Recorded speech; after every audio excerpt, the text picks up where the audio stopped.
Hello, everyone. My name is Alex Baker, and I'd like to welcome all of our new and existing users to the Moldex3D standard training. Just a couple of admin things before we get started. Please keep your microphones muted throughout the session to keep the distractions to a minimum. This session is being recorded, and the recording will be uploaded to our YouTube channel, Moldex3D North America. You'll receive a link to watch that video at your convenience later this week. Any questions you may have throughout the session can be sent through the chat section of Teams, and we'll have help to answer those questions live.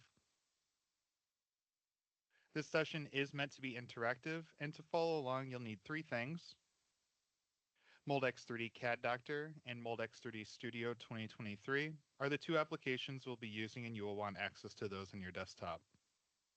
Please also have the consumer folder downloaded and extracted. It contains the model and pre-run simulation file we'll be using throughout this session. If you have not installed Moldex3D, then feel free to follow along visually, and you can review the recording at your convenience. This session is going to be split into three sections. We have the CAD Doctor and importing a model into Moldex3D, which will bring us all the way up into the meshing portion. The second hour is going to be meshing theory and setting up simulation. And then we're going to wrap things up with post-processing after the simulation has been run. How do we interpret the results and get a meaningful output from the simulation? Without any further ado, we'll jump straight into Moldex3D CAD Doctor. I am using the 2023 version for this session, but if you do have an older version, the procedure will remain the same.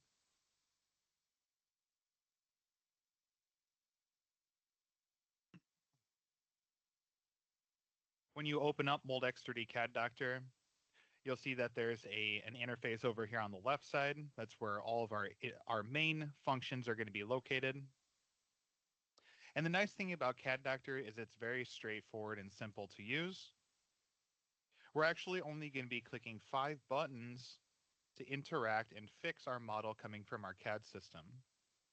Moldex3D CAD Doctor fundamentally is used to convert your model from your CAD system, whatever your CAD system exports, to whatever Moldex3D expects as a quality import. The translation between your CAD system and Moldex3D can create tolerancing differences.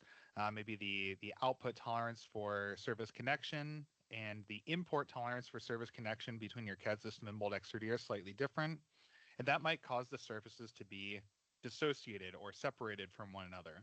And CAD Doctor really helps us to shore up some of those issues.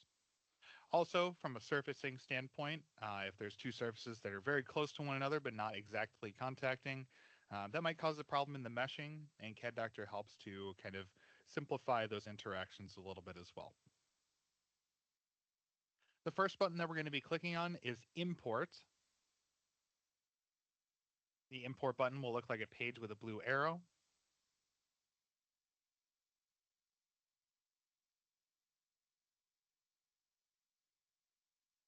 And you can route to the Consumer folder. Under the Consumer folder, in the CAD Data folder, I've conveniently put the step file that we're going to be using for this session. Although step files are quite common, we do have the ability to import other file types as well. We have cat parts, we have assembly files from Creo, we have IGES, JT, PRT files, and even Parasolid files. So there's a lot of native CAD files that we can import in addition to step files, although step files are the most universal CAD file type. We'll go ahead and hit and import the step file.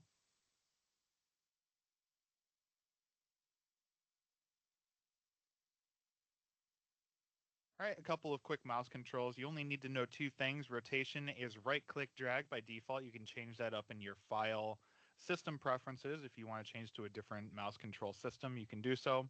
And then zooming in and zooming out is going to be your middle mouse scroll. That's all you really need to just be able to inspect where certain errors occur on your geometry. All right, so the first of 5 steps is completed. We've imported our geometry. The next 3 buttons that we're going to be clicking in succession from left to right are down here in the main section, right above the navigation panel. The first of those buttons looks like a cube with a magnifying glass, and it's called the check function. The check function will run a 16-step checking procedure that will attempt to identify any sort of issues that CAD Doctor identifies or that Moldex3D identifies as a problem for meshing. These issues are going to be split into a categorization that we call severity. There are 3 levels of severity. The top level of severity is called critical. Critical errors we really do want to get rid of before going into Moldex3D. Serious errors we want to try to get rid of as much as possible. We won't spend a whole lot of time getting rid of serious errors. If they're very easy to get rid of, then awesome. If not, then we won't worry about them. And then minor errors are more of like a visual indication. They're not something that I would ever spend any time to go in and fix.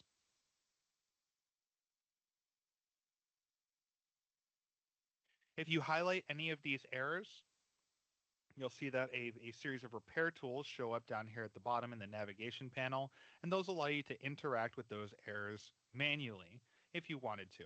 Although our automatic procedure, you'll find more times than not, will remove all of the necessary or most of the necessary problems on your geometry.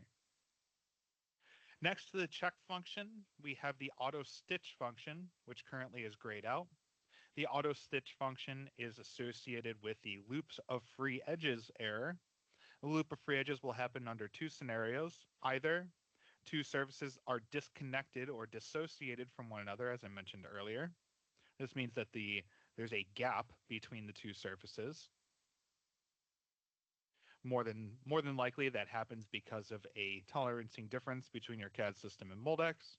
And if you have one of those, usually it's not an isolated instance. Most of the time, most of your services or all of your services will become dissociated. The other scenario is if your service is completely missing, in which case you would just need to fill in the hole using CAD Doctor's fill hole function. In the first scenario, though, the auto stitch tool really allows us to merge those surfaces back together within a new respecified tolerance. Right, so you could use the auto stitch for that. But if the loop of free edges is 0, like what we see here, that button will be grayed out and we can skip over it. If you do have loop of free edges errors, I would highly recommend you to try using the auto stitch tool before moving on to the next function, which is auto heal. Auto heal is going to attempt to fix everything except for the loop of free edges error.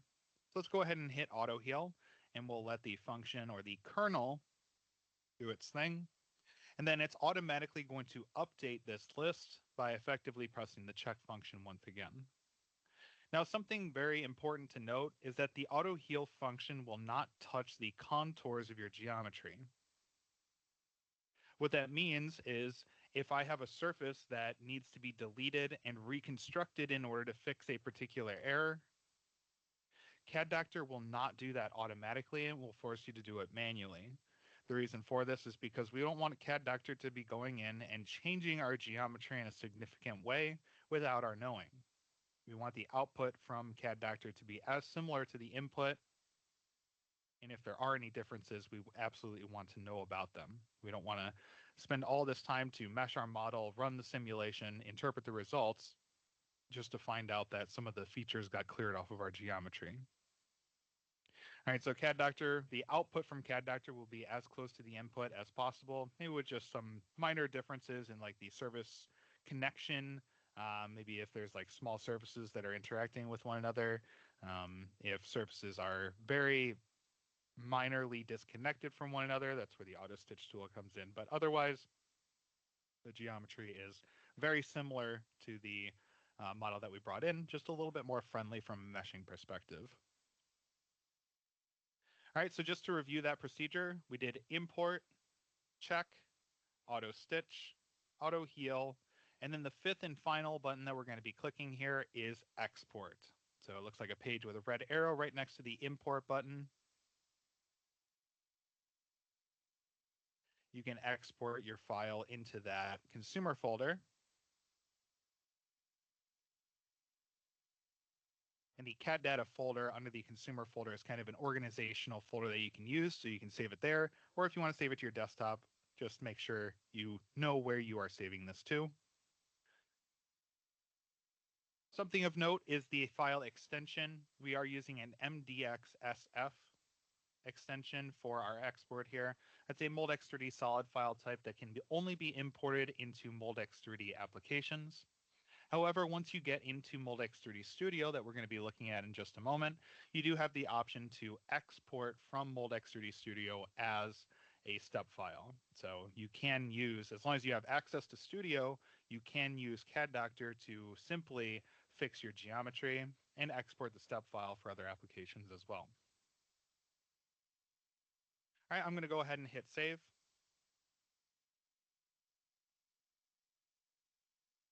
All right, and that should create that MDXSF file.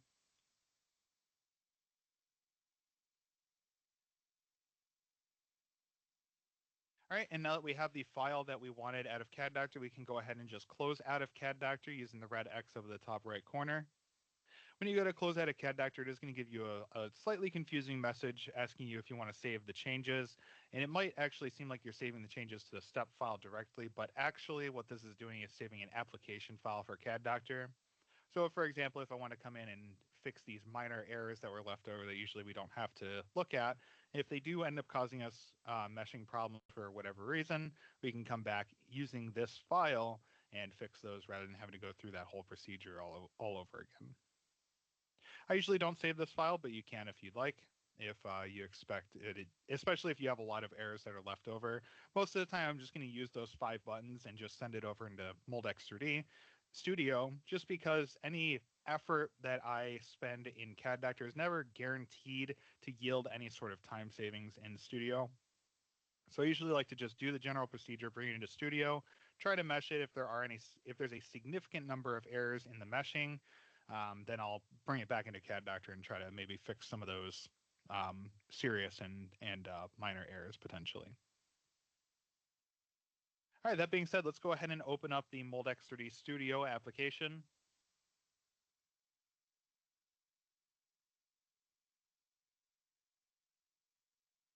When you open up Moldex3D Studio, you're going to be faced with 2 options. You can either create a new project or open an existing project.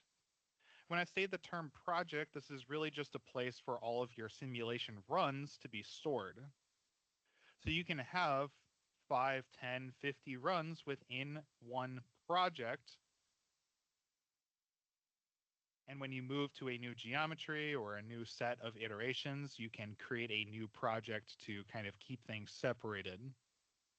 But if I'm running an iterative study, I can keep all of that information within one project, and I can open those up to compare all of the runs to one another. All right, so we're going to use new here to create a new project file. The default is going to be MDX project followed by the date. But I'm going to change this to be something a little bit more meaningful, as having a lot of those projects running around can get very confusing very quickly. All right, so I'll just call this standard training. And the location, the default location will just be your working folder. You can create a subnetwork of folders like you saw I had the support folder. But the working folder is what you created by default when you installed Moldex3D, and you can save it there. Or if you hit the folder here, you can really save it anywhere that you want on your machine. I would highly recommend you to keep the files on your local drive, whether that's the standard C drive or a secondary D drive. If you put your files on an external hard drive or a thumb drive or a network drive or a shared drive, whatever, you have to keep in mind that wherever the files are stored, there has to be a communication with your local drive where the solvers are located. That communication can be delayed if there's a network connection or any sort of external connection. That communication can be delayed, and it, at the best case scenario, will cause your simulations to bog down, and your computation time will be longer than necessary. In the worst case scenario, and especially in the case of a network drive, that connection can be broken, in which case the connection to the solvers is broken and the simulation terminates and you waste a bunch of time. All right, so I highly recommend, even if you don't use the working folder, I recommend you to put the simulations on your local drive somewhere, just to keep them, one, all in the same place, but two, to make sure that your simulation time is as efficient as possible. You can press OK, and that will create your project file. And you can actually see over here in what we call the project tree, you can see the first run has been created for us automatically. We can change the name of this run by either right-click, you can see a bunch of options here. You can go right-click, edit remark, or as a shortcut, you can double-click on the run header, and you can just change whatever you want that run to be. Maybe I'll call this the baseline run, just as an example. You don't have to rename your runs, but it does help with making things organized and prevents you from going into every run to see which run is which. Along the top here is what we call the ribbon. This is going to be the procedure that we use for Moldex3D. And we're just going to be following this from left to right. And the nice thing is that Moldex3D kind of routes us around the interface automatically. So quite literally, if you don't know what the next step should be, or if you're lost, just go to the left button that you clicked on, move to the right of that, and that'll just be the next function that you need to implement. All right, so starting off all the way over here on the left, under the new run dropdown, we have a bunch of options that allow us to create, copy, and import runs. All right, so new run creates a brand new run from scratch. Luckily, Moldex3D has created our first run for us, so we don't have to use that function. But if we did want to create a brand new run, then we could do so. Copy run is going to be your premier iteration tool. This is what you're going to be using to copy a set of information. You can then make a change, a small change to that information, run the simulation, and then Moldex3D Studio is great at being able to compare the results to one another. So the copy run tool is extremely powerful, and it allows us to create runs and make a valuable comparison apples to apples. Import run allows us to take a run from a different project and import it into this one. So if I've done a study previously on gate location, I can then import that run into this project and start doing a cooling design optimization or runner layout or scaling up to a multi-cavity system, that sort of thing. DOE Wizard and Create Run Wizards are grayed out because they are going to be based on a baseline run, which we have not yet established, so those are both grayed out. DOE Wizard is enabled by the Expert module, so if you don't have the Expert module, you won't see this option. But the DOE Wizard, as well as the Create Run Wizard, allow us to create runs very quickly rather than having to press copy run a bunch of times. They allow us to set up a matrix of runs. The only difference between the two is that DOE Wizard will run an optimization at the end based on what information you're looking for. All right, so the DOE Wizard, if you have any queries about that, we'll be more than happy to demo that for you if you're curious about that functionality. Like I mentioned, Moldex3D creates our first run for us, so we don't actually have to do anything with that first button. And we'll move on to the right of that, which is going to be in the Moldex3D solution, allowing us to select what processing method we want to utilize. We have a bunch of different processing methods in Moldex3D. We're going to be using injection molding for this training session. However, you can see all the other advanced modules that we have available to us. Things like powder injection molding, foam injection molding, compression molding, water assisted injection molding. You see all those under here. They just allow us to implement different molding structures and different molding strategies and see the impact on the final part geometry. Again, if you do have any queries about these advanced modules, we can certainly demo those for you at a later time. To the right of that is our meshing type. We have 3 different meshing types: solid, E-design, and shell. 99% of the time, you're going to be using solid. Solid allows us to implement what we call the boundary layer meshing strategy. It allows us to create a true 3D solid mesh. for every component of our mold geometry that we either import or create inside of Moldex3D. E-Design is a little bit more automated. It's not a true 3D mesh. It creates voxel elements that are essentially 3D, but they don't follow the contours of our geometry exactly. And because of that, we have to create kind of an approximated mesh for our mold. So the E-Design strategy, nice for very complex geometries that are difficult to create the solid mesh using our boundary layer meshing strategy. And that's pretty much the other option that you would utilize. The third option here, shell, is for specifically comparing to other shell solvers if you, to validate the accuracy or to make a more apples to apples comparison to other 2.5D solvers. We do have that capability as well. But most of the time we are just going to be using the default, which is solid. To the right of that is our import function. For you guys, it should say import geometry. If you just installed Moldex3D, we can go ahead and hit that. And we're going to find the MDXSF file that we just saved from CAD Doctor.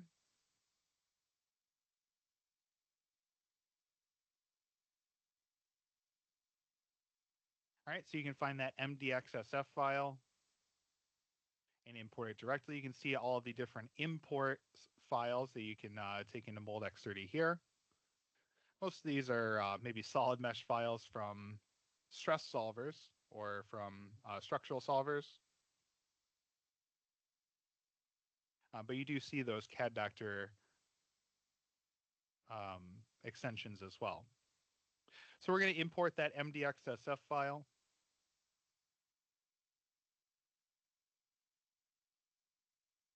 All right, we can see that it's brought in as a solid gray geometry. Before we move any further forward, let's go into some mouse controls. Like CAD Doctor, right-click drag is going to be your rotation. You can also use middle mouse click drag as your rotation as well. We do have the ability to do left-click drag, but because our left-click is typically our selection, you'll need to toggle off this button down here at the bottom right corner of your screen. That is called select. This will disable the ability to select objects and will allow you to rotate using your left click drag instead.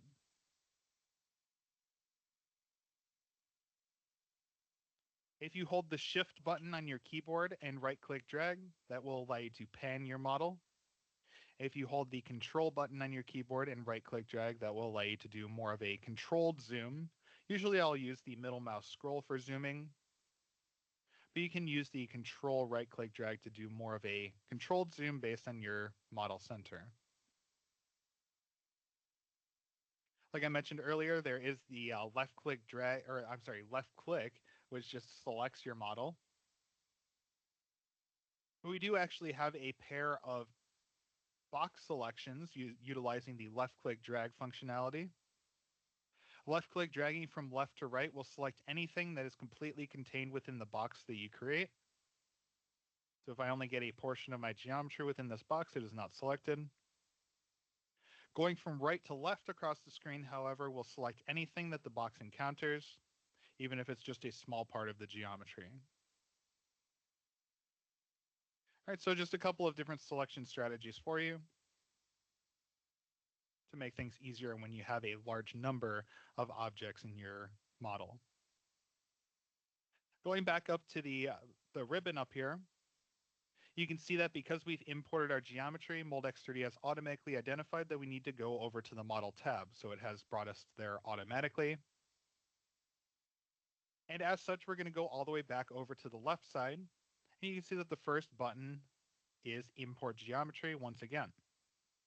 So if I wanted to import my runner or my cooling system or inserts, even my entire mold assembly, if I wanted to, I could go ahead and do that. In this case, I'm going to be creating everything I need within Moldex3D with the exception of the part itself. So I don't need to import anything, and we can move on to the right from there. The next button is check geometry. Check geometry will try to identify any sort of problems that came over from either the CAD system if you imported your step file directly, or anything that was left over from CAD Doctor that we didn't fix. In this case, there is one tiny edge and one sharp face angle.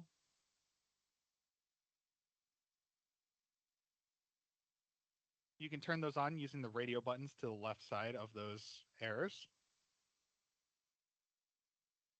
And if you highlight that particular error, you'll be able to select it because of the, per the name, tiny edge. You can imagine that this is going to be a very small feature on our geometry, and we can use the little magnifying glass up at the top of this menu to zoom in on it. You might need to rotate around a little bit to actually see where this occurs on the geometry. You need to adjust your rotation angle. We can see that this tiny edge is in fact just a very small feature on our part. And the reason these are identified is because ultimately we're going to be converting our geometry into a series of triangular surface mesh elements. If I have some larger surface mesh elements out here, ultimately that surface mesh size has to decrease to get down to this feature edge length. That can cause a mesh size discrepancy, which can propagate a percentage error in our simulation. We want to avoid that as much as possible. Now, one tiny edge isn't going to be a make or break sort of identification. If I have just a couple of tiny edges, actually the number I use is 20. If we have more than 20 tiny edges, that usually indicates to me that we have a repeated feature or a very intricate feature that needs to be adjusted before we try to go and mesh this. And that can be done through CAD Doctor as well. Sharp face angle, as the name might suggest, is where two faces come together at a very sharp angle. All right, so we can see that this flat face and this filleted face kind of come together and approach kind of a 0-degree angle. The reason this is a problem is because it's difficult to create solid mesh elements in a small volume like that. And in some cases, you'll get a bad orthogonality error or any sort of other solid meshing error where we cannot fill in solid mesh in that small volume. In those cases, we might recommend to either remove the feature or try to open up that angle as much as possible once you get to the surface mesh. Again, these aren't make or break problems because they're not guaranteed to cause any sort of problem in the meshing, but we do recommend you to at least be aware of their presence. You can exit out of the fixed geometry function, and we'll move on to the right of check geometry, which is going to be attribute. Attribute is just a fancy term for telling Moldex3D what this object is supposed to do in the simulation. When we import a model, I'm going to left click on my geometry. When we import a model, it's always going to have this dark gray color. And the default attribution is going to be set to none.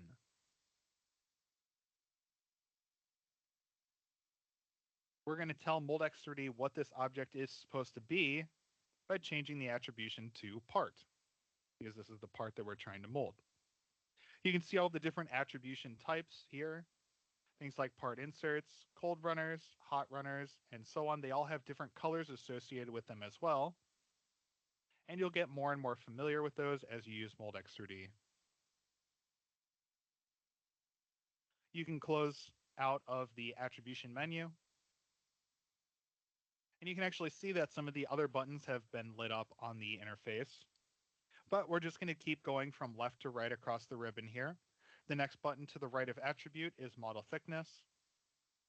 Model thickness just gives us a very generic representation of the thickness distribution throughout our part. To more avidly describe the thickness, we're going to be adjusting the scale over here on the right side. You can go to the top of your scale and left-click drag that downwards until a major region of your part becomes red and starts to disappear. At that point, you could just take the maximum on the scale and say that that's the thickness in that region. In this case, I would say that this wall is about 3 millimeters thick. I can keep going for the next set of features. In this case, it looks like the nominal thickness, which looks to be about 2.5. And we can keep going down for our next feature, which looks to be somewhere around like 2.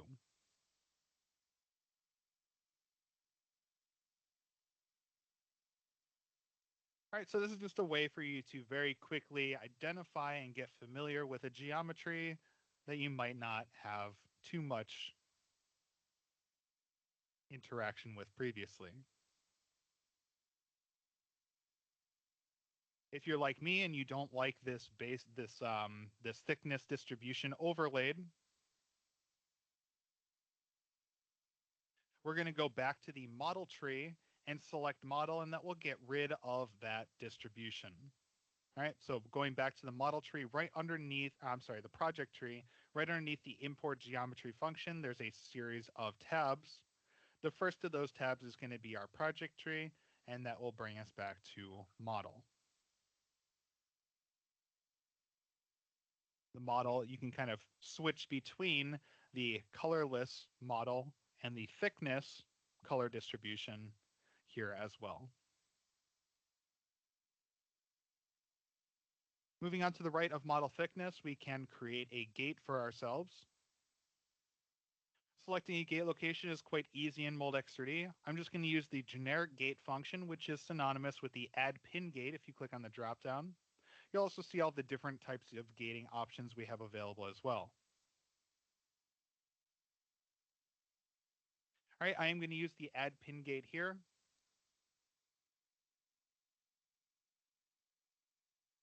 And then all you need to do to place a gate on the part is hover over the surface and the location on that surface you want to place the gate, and left click. This will create a gate normal to that surface. Even if it is a curved surface, for example, it'll create the gate normal to that surface. And Moldex3D will identify, based on the size of the geometry, what gate diameter should be used. This gate parameter refers to the bottom diameter of our gate. So the bottom diameter here is 4 millimeters currently. And it depends on what unit system you're in. If you're in inches, then it will be in inches. If you're in millimeters, it'll be in millimeters. You can change the dimensions of this gate later on by reattributing it. Just like we did for the part, you can attribute this object as well. And it will give you control over the top diameter as well as the length of this gate. We can press the green check mark to move on. And this solidifies the gate on our geometry.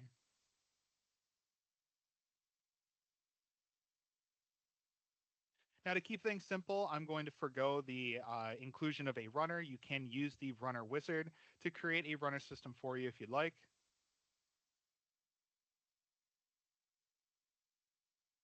However, in this case, I'm just going to assume this is a gate location study, in which case all I need is a gate, the melt entrance, which is the top arrow here. If you don't have the melt entrance in your geometry, it looks like a red surface on the top of your gate. I'd recommend to hit the button to the right of runner, which is the melt entrance automated function. And that should place the red arrow as well as the red surface on the top of your gate here. Now, as far as a filling and packing simulation is concerned, if I just want to see how the material is going to flow through my geometry and what is the packing effect based on my gate location, all I need is a part, the gate, and the melt entrance. That's all I need. I don't need anything more than that to run a filling and packing study. However, if you want to run a warpage analysis, if you want to see how this part is actually going to look like after it's been ejected from the mold, you need some sort of cooling system. If you don't include a cooling system, you try to run warpage, we have to assume that there is a uniform temperature condition on the surface of your part, which would be equivalent to the mold temperature that you set in the process.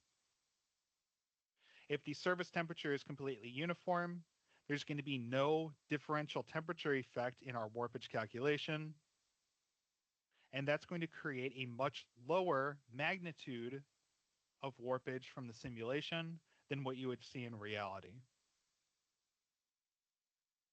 All right, so for warpage calculation, it's very important to create a cooling system even if one hasn't been designed yet, and that's what I'm going to do here.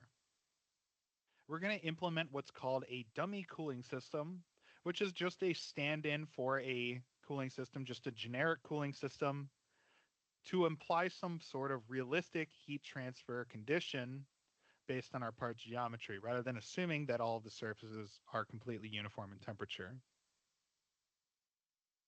To start off, I'm going to go into the cooling system section and hit mold base.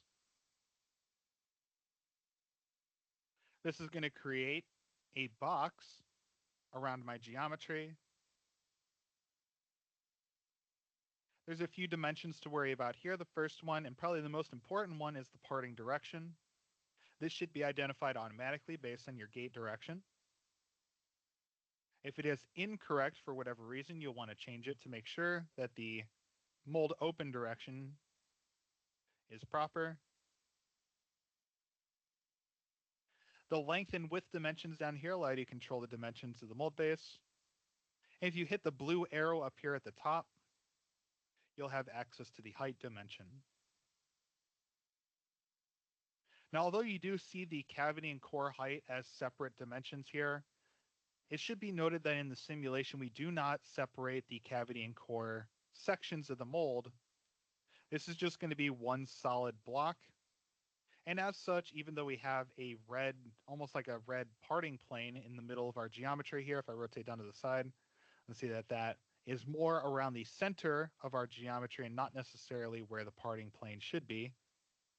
And that's actually fine because, like I mentioned, we don't actually open up the mold base, and so the location of this parting plane is not really that important.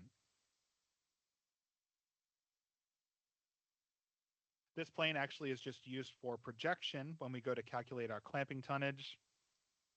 And we just want to make sure that the orientation of our mold is correct. That's the most important thing here. I'm just going to leave the default dimensions of the mold base intact, and you can go ahead and press the green check mark to finish out that function and create the mold base.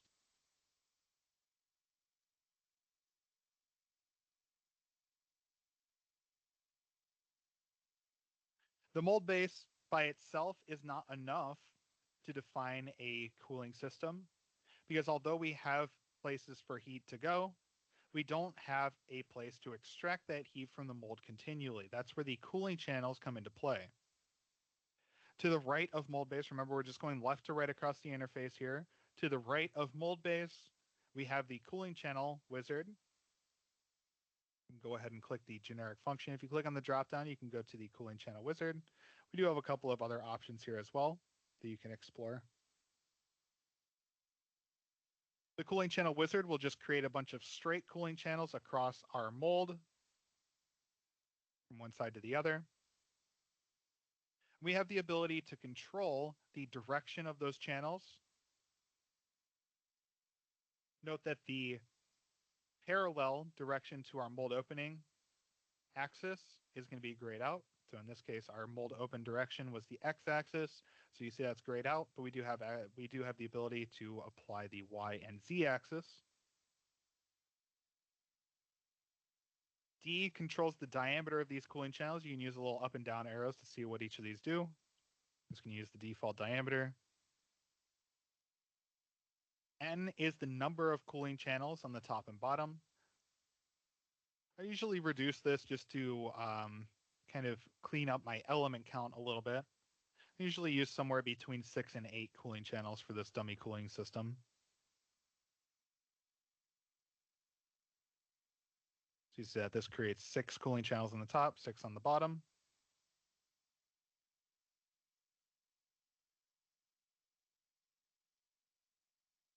All right, and then the last two dimensions, C controls the spacing between these channels. So if I increase this to 60, for example, you can see that spreads out. And we want to increase this until the cooling channels kind of span the width or the length of the part. We want it to cover the entire modeling dimension. The last dimension here, H, is going to be the most important one to pay attention to. If I have my cooling system as it is right now, there's going to be a localized cooling effect that's going to imply some sort of variability to our simulation. And what I mean by that is that this location on my part is going to be much more efficiently cooled than the space between the channels. It means that the temperature right here is going to be lower than the temperature right here. That means that the channels are acting independent of one another to extract heat from the surface of the part. That's going to imply some sort of unrealistic temperature distribution, which is almost as bad as not having a cooling system at all. To eliminate this problem, we're just going to push the cooling channels a little bit further away from the part so that the cooling channels act almost as one unanimous heat sink, that the cooling channels work together to extract the heat from the mold rather as independent lines. The H dimension that I usually set is going to be 10 times the diameter. And usually I'm going to be using the default diameter that Moldex3D gives me. So in this case, I'll be using a height of 80. This will push the cooling channels far enough away from the part that the cooling channels act as one heat sink, but they're still close enough to the part to make sure that we get some sort of efficient heat transfer.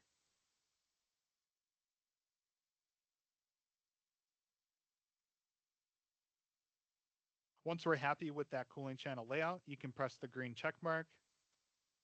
That will solidify the cooling channels, and it'll also place inlets and outlets on the cooling channel ends.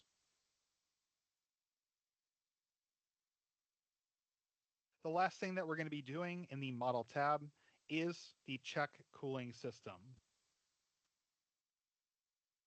I did skip over the Inlet Outlet button that does allow us to create the inlets and outlets if we're using a more customized design. But if we use the cooling channel wizards, those inlets and outlets are placed automatically, so we don't have to utilize that function. The Check Cooling System will check to make sure that everything is working properly. Primarily, it's checking to make sure that one, all of the inlets and outlets have been placed. Two, that the cooling channels are not intersecting any sort of geometry. And three, that the cooling channels are in contact with the edges of the mold base. This is actually a constraint or a requirement in the solver. We need these cooling channels to be attached to the mold base wall in order to run the flow calculation. It also checks for a bunch of other minor things, but those are the three primary components of the check cooling system that are utilized here.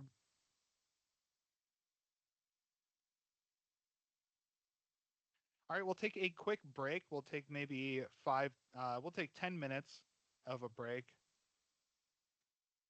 And we'll come back and we'll start talking about meshing, how we can convert this newly created model into a series of mesh elements that are capable of running simulation on. We're also going to go through selecting a material and defining the differences between CAE mode and machine mode in the process.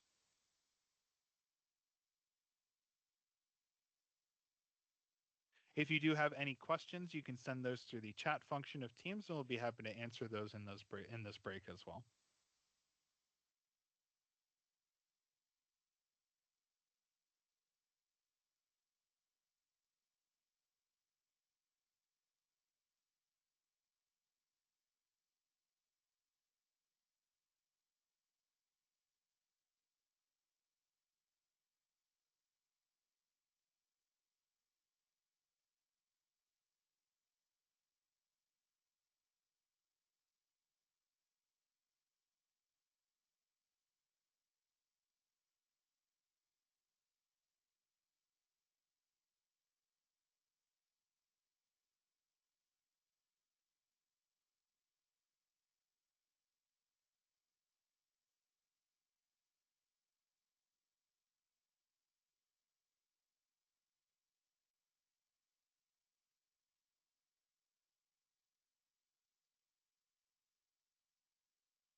All right, welcome back everyone. And in the second section of this training, we're going to be going through meshing theory and setting up simulation all the way up until actually pressing the run button.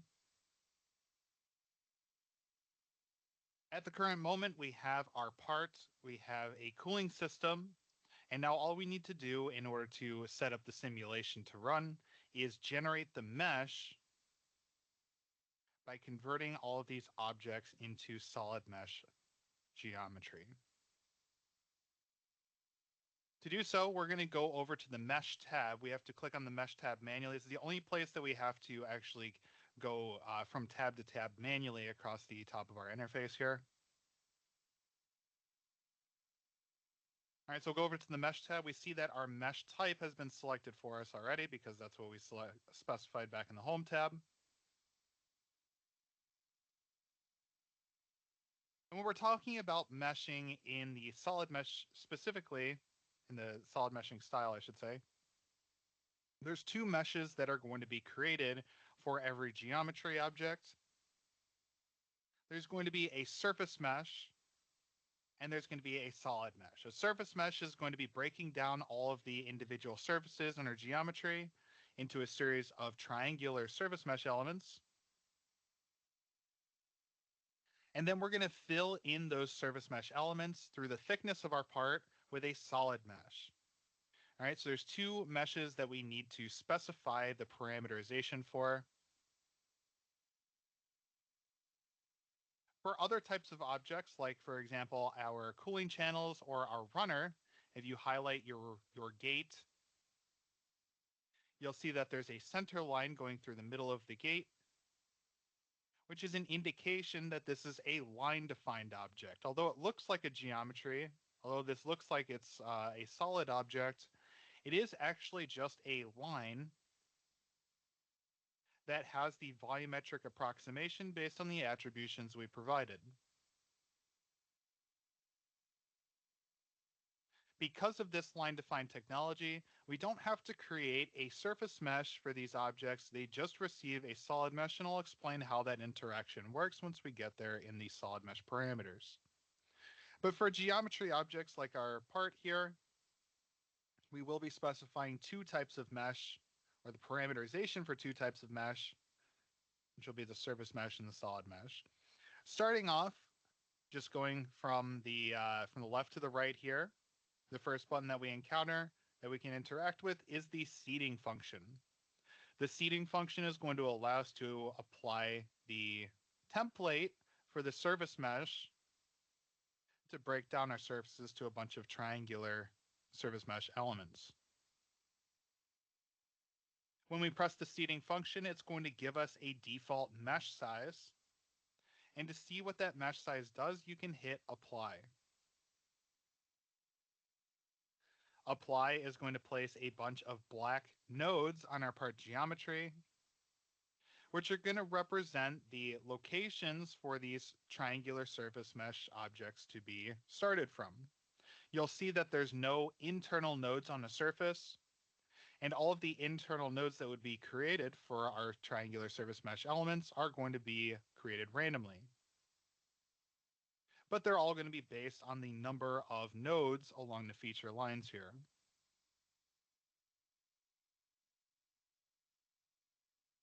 If I increase this number, we'll be able to see what that does to our surface mesh, or I should say to our node seeding specifically. So if we go to a mesh size of 10 and hit apply, we see that that spaces the nodes apart, decreases the number of elements overall on our geometry. And if we go to a mesh size of, let's say, 1 and hit apply, we see that that drastically increases the number of nodes on our part and would increase our mesh density across our geometry.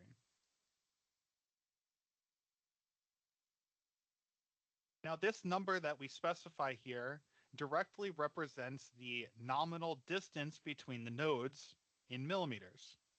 All right, so theoretically, these are about 1 millimeter apart from one another. The reason they might not be exactly 1 millimeter apart from one another is because each feature line has an equidistant constraint where every set of nodes has to be the exact same length from one another, or the exact same distance to one another across this feature line. And as such, we might not get exactly one, but we're going to try to get as close to the specified mesh size as possible while maintaining that constraint. Now, when we adjust the mesh size, we are trading off between two very important simulation components. If I have a low mesh size like this, it means that we have a lot of nodes on our part, which is going to mean that we have a lot of elements. If anybody's ever run simulation before, you'll know that a lot of more elements means more computation time. But on the other side of that, if I look at, for example, this radius here, the more nodes we have, the better approximation we're going to get for certain small features. So for example, if I flip to the bottom of my part, these bosses, for example, with a surface mesh size of 1, we get a pretty good approximation. But if I go up to a surface mesh size of 10, for example, we see that that approximation becomes much more generic. If I look around the circumference of this boss, we see that there's only 1, 2, 3, 4, 5, 6 nodes defining the circumference, which means that when we go to create a bunch of triangular elements, this is going to become hexagonal, and it's not a very good approximation of a circular feature. So when we are specifying our node seating, we're really trading off between the approximation of our geometry with these triangular surface mesh elements and computation time. And to arrive at a meaningful middle ground between those two components, we have a very important strategy for node seeding called the Goldilocks method. The Goldilocks method is going to require a pretty specific rotation angle. First things first, I'm going to rotate my part around so that I'm looking down on the top of it. So I'm looking down in the parting direction.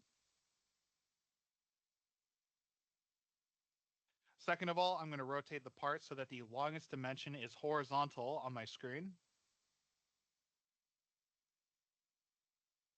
And finally, I'm going to zoom in my part so that it fills up the entirety of my modeling window, either from top to bottom or from left to right, whichever one hits first.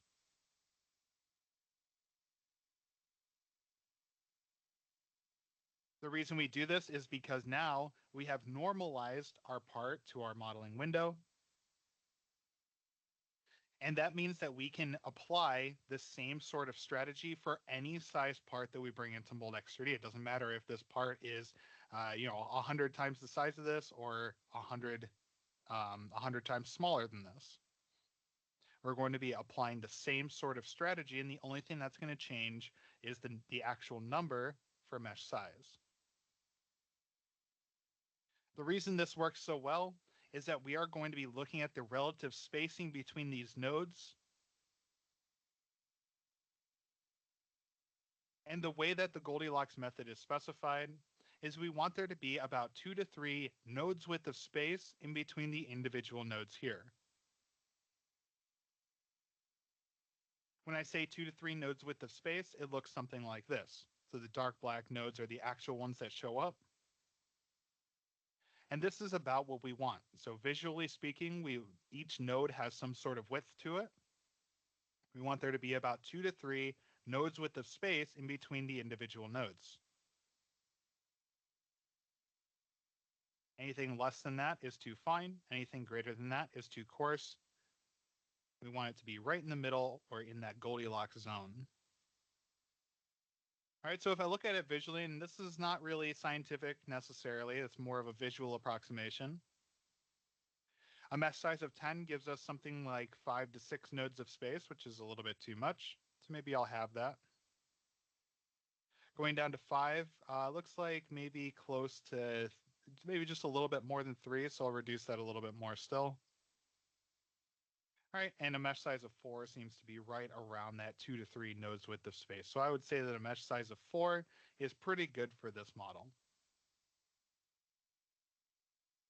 And you'll actually note that this is pretty close to what Moldex3D gave as a default. And over the last 5 years or so, we have been improving the kernel and the recognition of this kernel to our geometry to give the best default approximation of a Goldilocks mesh size as possible. And so more times than not, you can just trust the defaults. But I always recommend to come in and check out what Moldex3D is giving you for a mesh size. And especially for simple geometries, the funny thing about this default is that it gets more accurate the more complex the geometry gets. And that's because the more feature lines we have, the better approximation of an average feature line length we have, and therefore we get a more accurate default setting. If I have a box that only has 12 feature lines on it, it's going to be difficult to verify what the average node seating should be. And for most of the cases for simple geometry, you get a much larger node seating than you should. All right, so it's always a good idea to come in here and at least verify what Moldex3D is giving you. And especially if you're trying to favor computation time, maybe you can increase that mesh size just a little bit to decrease your computation time marginally. Once you're happy with the global node seating, you can go ahead and press the green check mark. And this will bring you into manual node seating. So what we just did is we set the node seating equivalent across every single feature line on my geometry. But let's say there's some features that need refinement. So like, for example, even though we have a Goldilocks node seating, we still see that there's only 6 nodes around this feature, which in order to get a sufficient number of nodes, we might have to go down to something like 1 for the entire part geometry. But luckily, this manual node seating allows us to go in and select a group of feature lines. You can use that left click drag box select to select all those feature lines on the boss. Then we can either change the number of segments or we can change the mesh size. In this case, the number of segments isn't going to be too useful because the length of the feature lines across this feature or across this boss are not equivalent in length. And so the mesh size is going to be much more appropriate. So we'll change the mesh size, and I'll change to a mesh size of 1 since we saw that the node seating was pretty good for that node seating earlier. You can repeat this for the other 2 bosses as well. I'm going to keep it as is just so I can contrast this when the mesh is actually created. But if you want a little bit of practice for setting this manual node seating, you can do so on the bosses 2 and 3. I won't spend a whole lot of time in this manual node seating just because Moldex3D does a lot of manual automatic refinement for us in the kernel. So I'll usually just focus on some of these smaller features. If I have a logo, if I have a rib or some small feature, I'll usually go in and node seed those slightly different. But the mesher is pretty good at refining around tight interactions or very obscure interactions just to make sure that the approximation of those features is as good as possible. Kind of like what I mentioned with the tiny edge, like this guy over here, we want to avoid a large amount of surface mesh variance, surface mesh size variance specifically.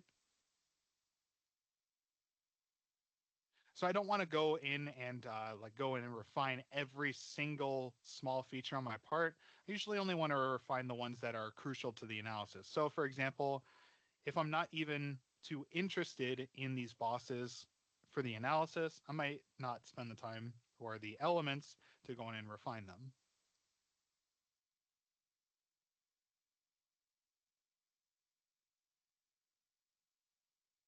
All right, once you're happy with the node CD, go ahead and press the green check mark. And that will bring you back to our model.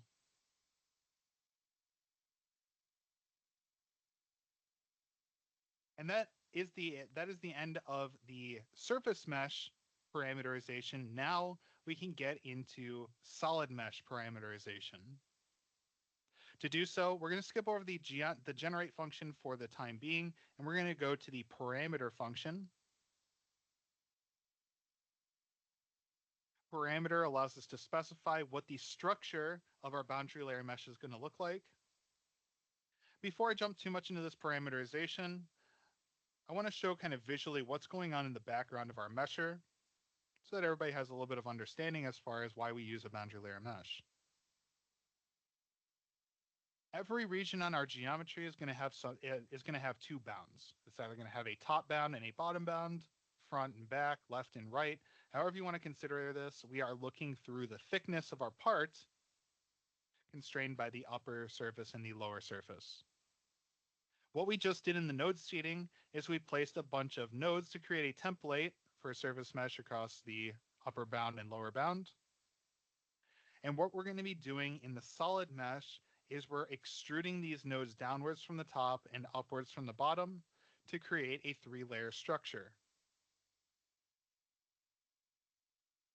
The top and bottom layers are called the boundary layer mesh, BLM, and this middle layer is more like a connector layer between the two called the tetra. Typically, this boundary layer section is going to be divided into sublayers. In this case, we have what's called a 5-layer BLM, where we have 5 layers on the top, 5 layers on the bottom. And you can actually change how many layers are created here through the first parameterization option that is called mesh type. I guess second below the attribute. You'll see that the maximum number is 5 layers. If you want to save a little bit on your computation time, you can go as low as 3 layers.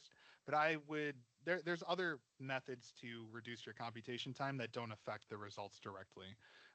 And although there isn't a large amount of mesh dependency, the resolution of the results that you get from a 5 layers BLM is quite a bit better than a 3 layers BLM. So I would always recommend to use a 5 layers BLM.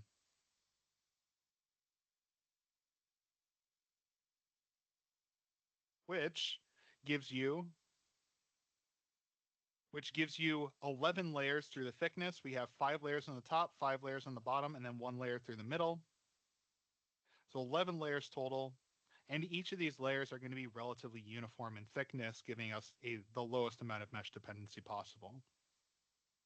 Now, in an ideal world, I would actually just be able to extrude from one node all the way through the thickness to the node on the opposite side.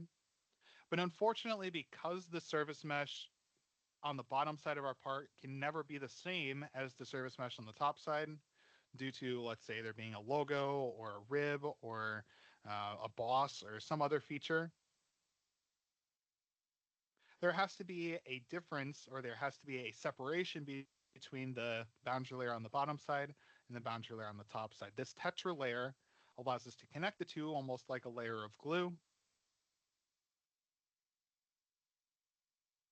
And allows us to finish off the solid mesh through the thickness of our part.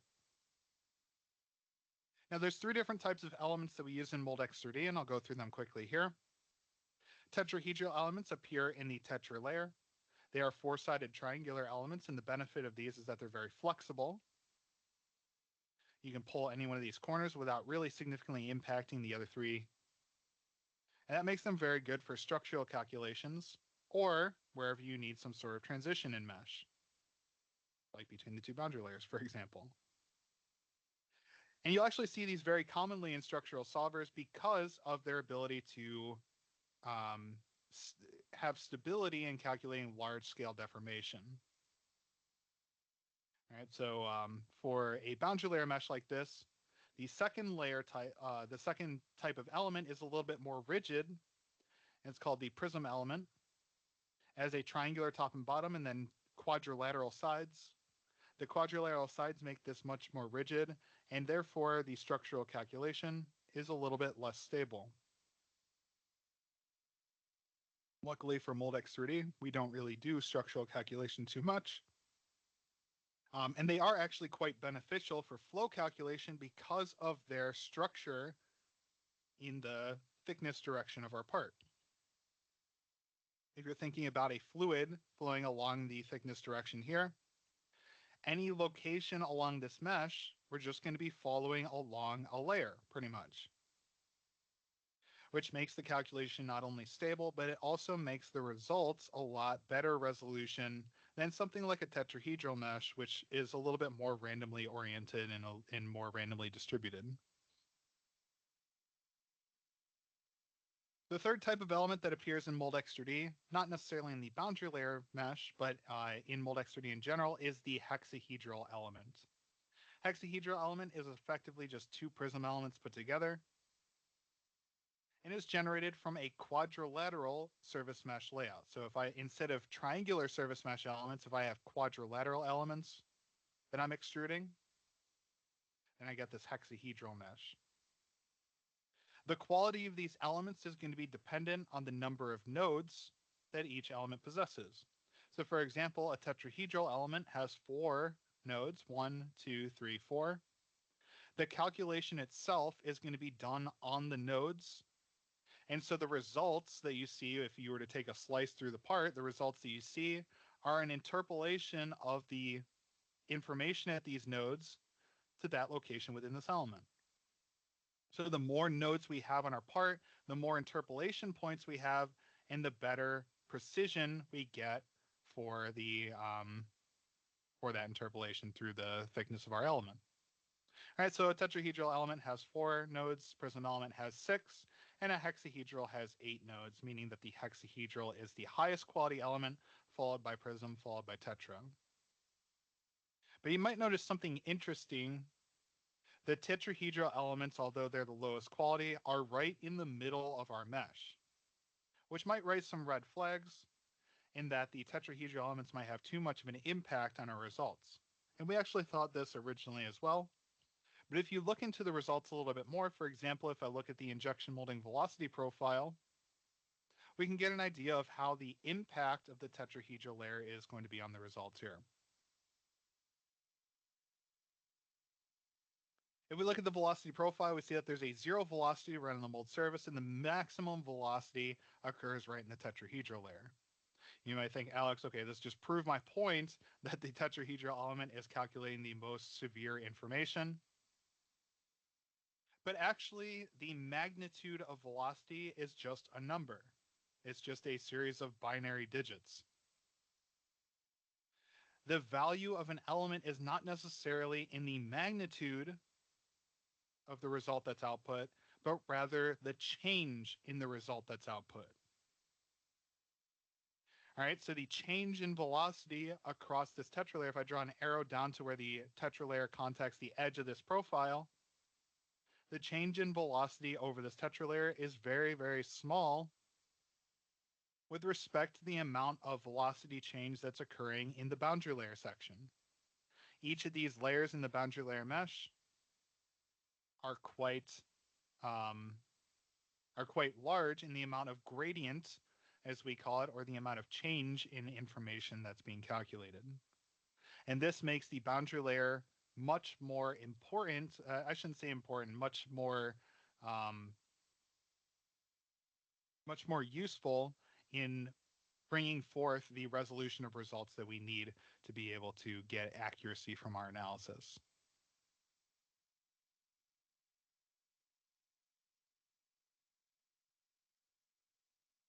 Now, the second parameter that shows up in the Moldex3D solid mesh parameters is the boundary layer offset ratio. The boundary layer offset ratio is going to be defined by a governing equation that you can actually see on the interface in the note here. And that's going to break down to T equals S times OR. T is the boundary layer offset distance, or the boundary layer thickness. S is the mesh edge length, or you can think of this like the node seating. And then OR is kind of this scalar parameter that allows us to define the ratio between the boundary layer thickness and the mesh edge length. If I rearrange this equation, we'll be able to see that the offset ratio is quite literally a ratio between the offset distance and the mesh edge length. So if I had a boundary layer offset ratio of 1, That means whatever my node seating is, that's going to be equivalent to my boundary layer offset distance. It means that these two are 1-to-1 with one another. If I have a boundary layer offset ratio of 10, that means that the thickness of my boundary layer is 10 times my node seating. Just as an example. Visually, what that looks like is if I have a low offset ratio, that means that my boundary layer thickness is going to be small. And the gap that's created has to be filled with tetrahedral elements. That means that the tetrahedral elements in their random orientation have more of an impact on the results than the more structured boundary layer elements or prism elements. And that's actually not preferable. We want the boundary layer or the prism elements to dominate through the thickness of our part. And so we actually want a higher offset ratio than that.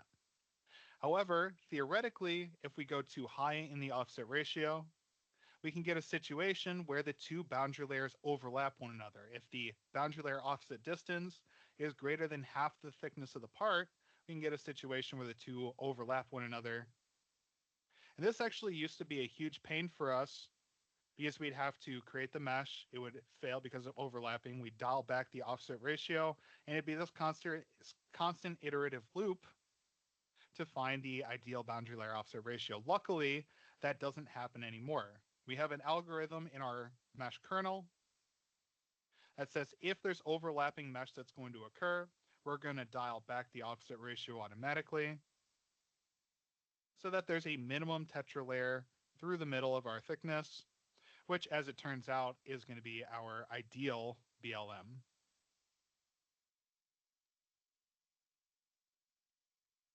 All right, so actually, we're going to take advantage of this in the user interface.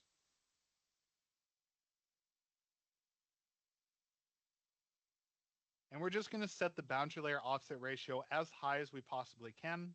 We're going to set it to the maximum, which if I type in 10, for example, you'll see the constraints of the boundary layer offset ratio show up. The minimum offset ratio is 0.1, and the maximum is 3.0. All right, so I'm just going to set the maximum value of 3.0 as my offset ratio, and that's what I'm going to use for every part in Moldex3D.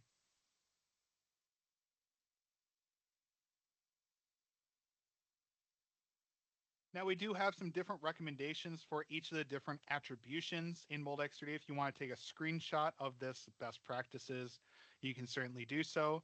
These are our recommendations for each of the different attributions. If you bring a geometry in for things like runners, inserts, and cooling channels, keep in mind that this does not apply to line-defined objects. That's going to be coming up next.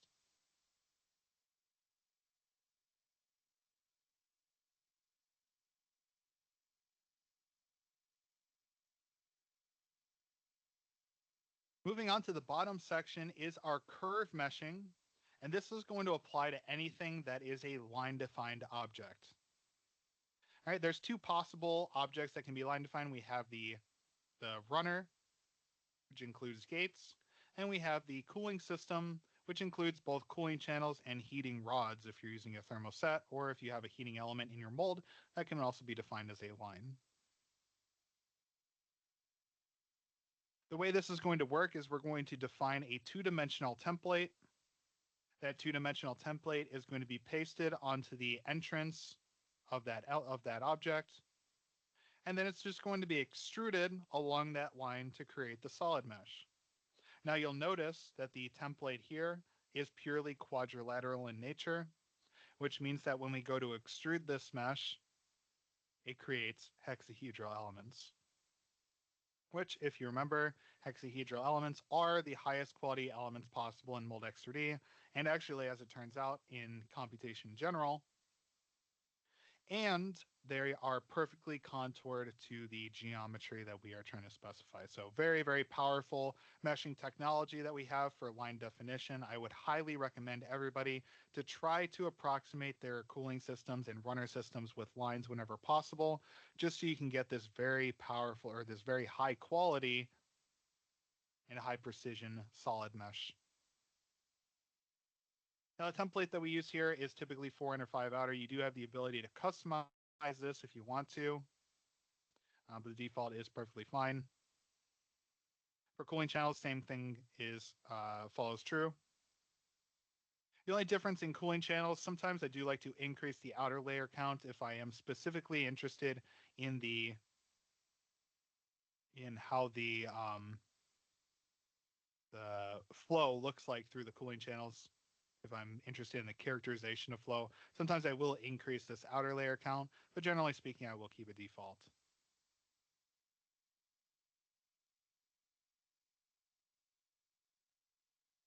All right, once we're satisfied with these solid mesh parameters, we can press the green check mark. The nice thing is, once we create our mesh, which we can do so by hitting generate, and then we can hit generate one more time. The nice thing is that once we generate our solid mesh and save the mesh file, all of the parameters that we just set in that solid mesh parameter section get saved automatically. All right, so we don't have to go in and set those every time. Those will become the new defaults going forward for your next simulations, even if they are in different projects. Now the mesh that's created here, we get our surface mesh, which again looks like a bunch of triangular surface mesh elements. We go to the bottom here, we can see that refinement take hold. We see 6 nodes. We see that hexagon around the middle of this boss that I did not refine. You can see that refinement actually does clean up that feature quite a bit. The 5 layers BLM is going to be created through the thickness of our parts, which we don't see here. We will break open the mesh to see that in just a moment here. The runner, you see that template pasted onto the mount entrance and then extruded all the way through. It also matches to the part surface to give a one-to-one connection and passing over all the information exactly as we would expect. And the cooling channels also receive that hexahedral style with a 2-dimensional template extruded all the way along that line. The mold base is going to be tetrahedral, which, as it turns out, tetrahedral elements are very good at heat transfer. And it's also able to customize to all of the other components. You can even see on the surface of our mold base how the mold base elements are conformed to the cooling system that we've specified. Let's go ahead and hit final check once that mesh is created.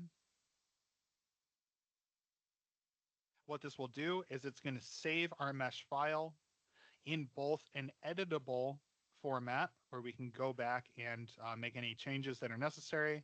And it's also going to create what's called the MFE file, which you can see down here.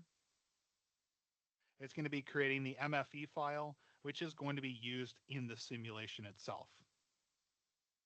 Once the final check is completed, it'll say the mesh is ready for analysis and you can press OK.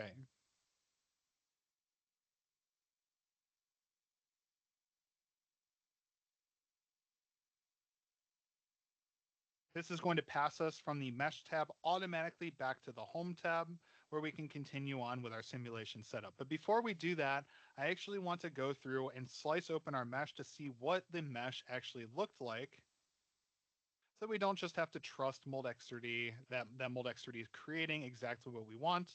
We want to actually see that. So I'm going to rotate down around so that I'm looking down on the top of my mold. I'm then going to go over to the Tool tab. You can see a bunch of creating line functions, surfaces, a bunch of interactions, rotation functions, all those sorts of deals. But over towards the right, there's a chisel function. I'm going to use the chisel function. The way that this function works is I'm going to left click, drag a box. Any element contained within that box is going to be temporarily hidden. And it allows me to see the styles of mesh that are created for each different part of my geometry.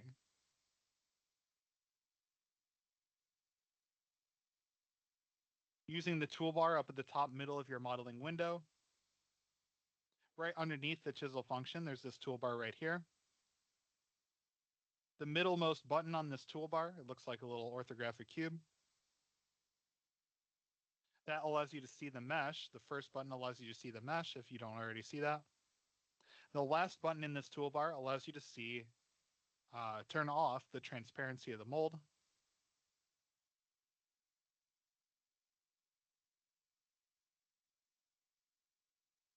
And then finally, in order to get rid of this mold base object, you can either highlight it and highlight and then right click hide selected, or you can go to your model tree, which we haven't seen yet. You can go over to your model tree, which is just next to your project tree. And then you can find your mold base and you can hide the poly surface. Either way, it just allows you to see the solid mesh of your geometry a little bit more clearly.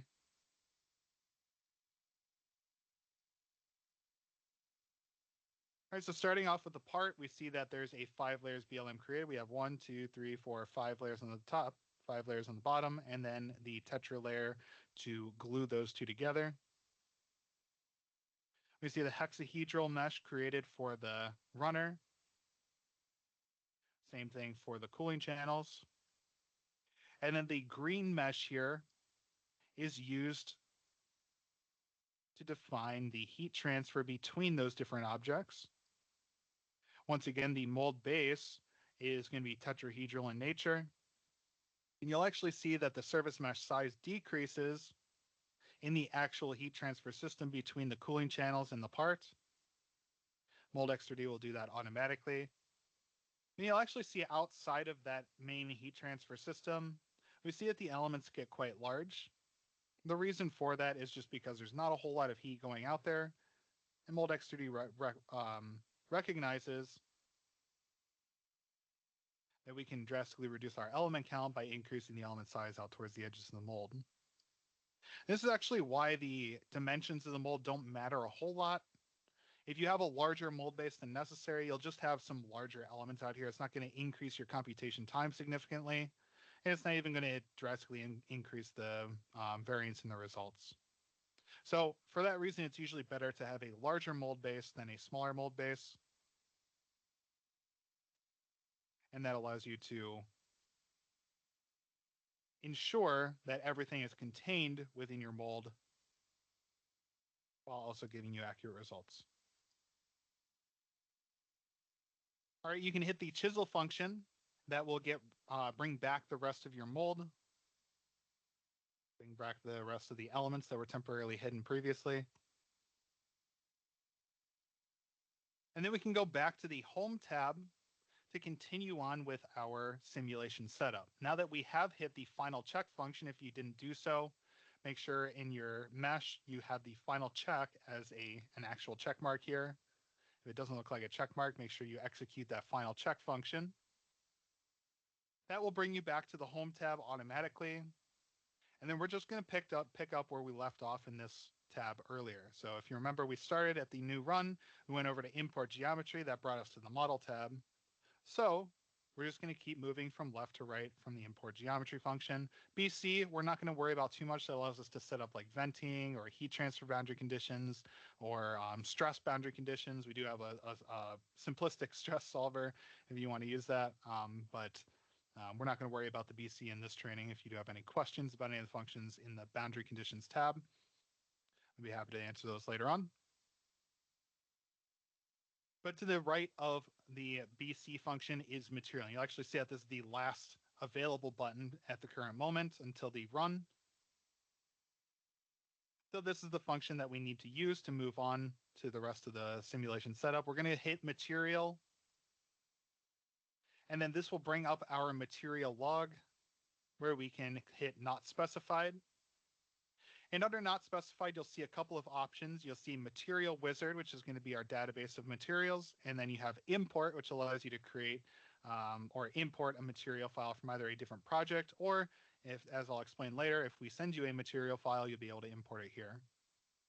In addition, any materials that you've brought in previously will show up under the recently used section here. And if you have a user bank established, the user bank materials will show up in this dropdown as well for you to utilize at a more convenience.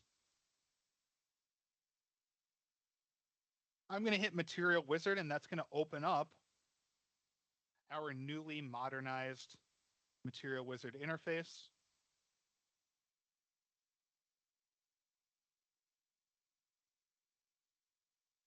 There's a couple of tabs over here on the left side. We have the project tab, which is where all of your material files in your project are going to be located. Currently, this should be blank because we don't have any material files. Your user bank is going to have a series of materials that you can use on a regular basis. Instead of having to search through the Moldex3D material database, you can add these to your user bank to find them a little bit easier later on. The third tab over here is the Moldex3D database, which currently holds about 8,500 material files.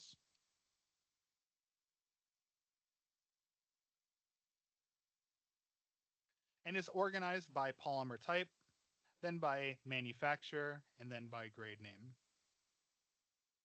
We do have an awesome search function that allows you to search through this database. All right, so if I want to search for an ABS material, oops, I'm sorry. If I want to search for an ultramid material, let's say, that is PA66. And hit search, and it'll find all of the ultramid materials that we have in our database. All right, you can also use like very generic functions as well if you just want to search for an ABS material.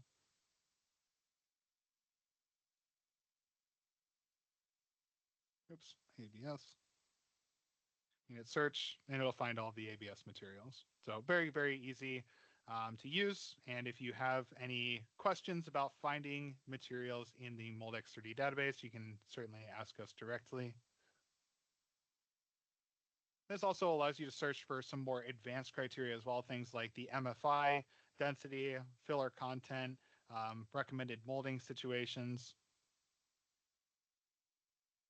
And this newly modernized database also gives a good customization and good availability to query each of the components of the material files. I'll just go through those quickly. I'll just choose the first ABS material that shows up. All right, viscosity allows us to visualize how the viscosity changes with both shear rate and temperature. We can see that the viscosity decreases as the shear rate increases. And if we go from a low temperature to a high temperature, we can see that the viscosity decreases as well. This is more of a description of molecular orientation as well as shear characteristic. PVT allows us to describe how the volume of the part or the volume of the material specifically changes with temperature and pressure. So this is PVT, pressure, volume, temperature. And we can see from a temperature standpoint, if I just go from right to left, since the molding process is high temperature to low temperature, as I go through my cycle, as I go from a high temperature to a low temperature, we can see that the volume decreases, which is just a description of shrinkage. This is going to be the primary characterization that we use for material shrinkage in Moldex3D. We can also see from a pressure standpoint, as we go from a high pressure to a low pressure. Actually, I guess going from a low to high is a little bit more recognizable. So we go from 0 pressure to 200 MPa. We see that the volume decreases. This is a description of compressibility.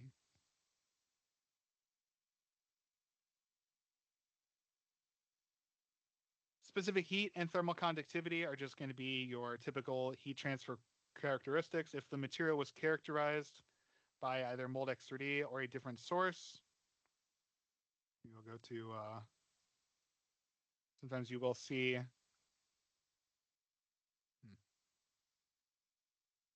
sometimes you will see that the specific heat is a little bit different. Sometimes it'll have a peak, which we use for material consistency. If it is just a single value, it's not the end of the world.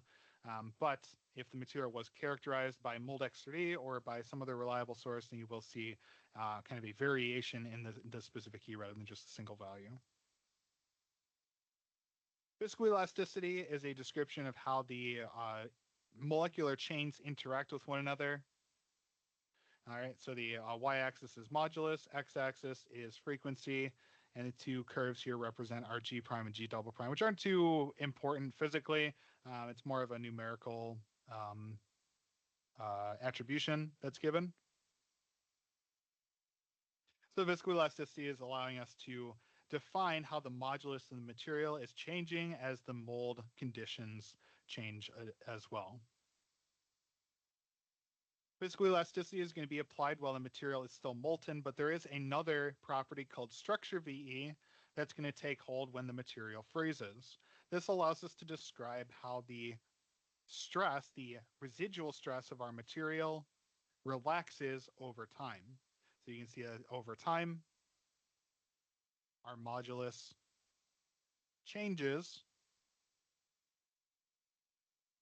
and also the temperature affects how this change is implemented as well. So structure VE, really an important property in addition to the viscoelasticity, is something that we are very heavily researching right now. Most materials you'll see will have very similar viscoelastic properties. And that's just because this is more of a micromechanics sort of property. So the molecular structure is more what's driving this than the blend. So from blend to blend, or even from manufacturer to manufacturer, some of these properties are going to be pretty similar. Until we start to test these materials more and more, we'll see that these properties are pretty similar to one another from a micromechanics standpoint. In the mechanical properties, you'll see things like your elastic modulus, Poisson's ratio, CLTE, as well as a little bit of other information. In the content tab, you'll see things like your filler content. If you have a fiber-filled material like this guy here, you can tell it's fiber-filled by this icon right here. If it is a fiber-filled material, you'll see the filler content, as well as things like the MVR and density. And towards the bottom, you see all of your recommended molding conditions, as well as your ejection temperature and freeze temperature. Source information tells us where this material came from, so whether it is a default material or if it's been tested by some other source. Here we go. So we have a Campus 5.0. Try to find one that's tested by Moldex. Literature, manufacturer can test them. And we're always going through and evaluating where these materials are coming from and what is the validity of those materials in Moldex3D, so you can trust that the material files that you're using are quality, are a high enough quality to trust the results as an output. So if there are any material files that are too low of quality, we will remove them from our database typically.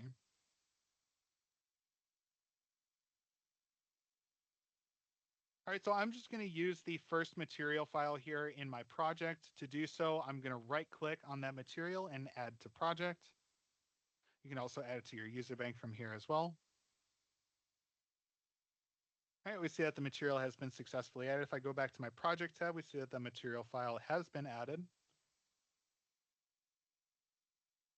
And you can close out of the material wizard. Once you close out of the material wizard, you'll see that the material file is automatically loaded into your project, into your run. And we can move on to the right of that, which is going to be our process. There's a couple of things that we can do for the process. You can either use a default process, which Moldex3D will just specify all of the information automatically for you based on the size of the geometry, your modeling layout, etc. Or you can create a new one, which you'll have the ability to edit. It's going to start from the Moldex3D default, but you do have the power to edit any of these values that you'd like. Now, there's two primary setting methods. I'm not going to go into too much detail about the specifics of what all is here. If you do have any questions about what specific parameters you can change, you can do so, or you can ask those in the chat section. We'll handle those later. So there's two primary setting modes for Moldex3D. There are CAE mode and machine mode 1. There's also a machine mode 2. We don't really use that one too often. We're usually focused on CAE mode and machine mode 1. CAE mode allows you to create more of like a predictive simulation. So if you're just trying to see how this part is going to behave in reality and a process hasn't been implemented or this part is not yet in production, you can use CAE mode to get a generic process, and you can even use CAE mode to hone in on what process you should be using in your production cycle. Machine mode is going to be used more for a correlative method. So in CAE mode, you're going to be setting your parameterization a little bit more generically. In machine mode, you can even see that we specify what machine we're using. And in some cases, you can even apply a machine interface, which will allow you to interact with the machine's interface directly. You can even, from there, output a molding process sheet, which will just be a series of screenshots that you can take out to the mold floor and implement this directly on the molding machine.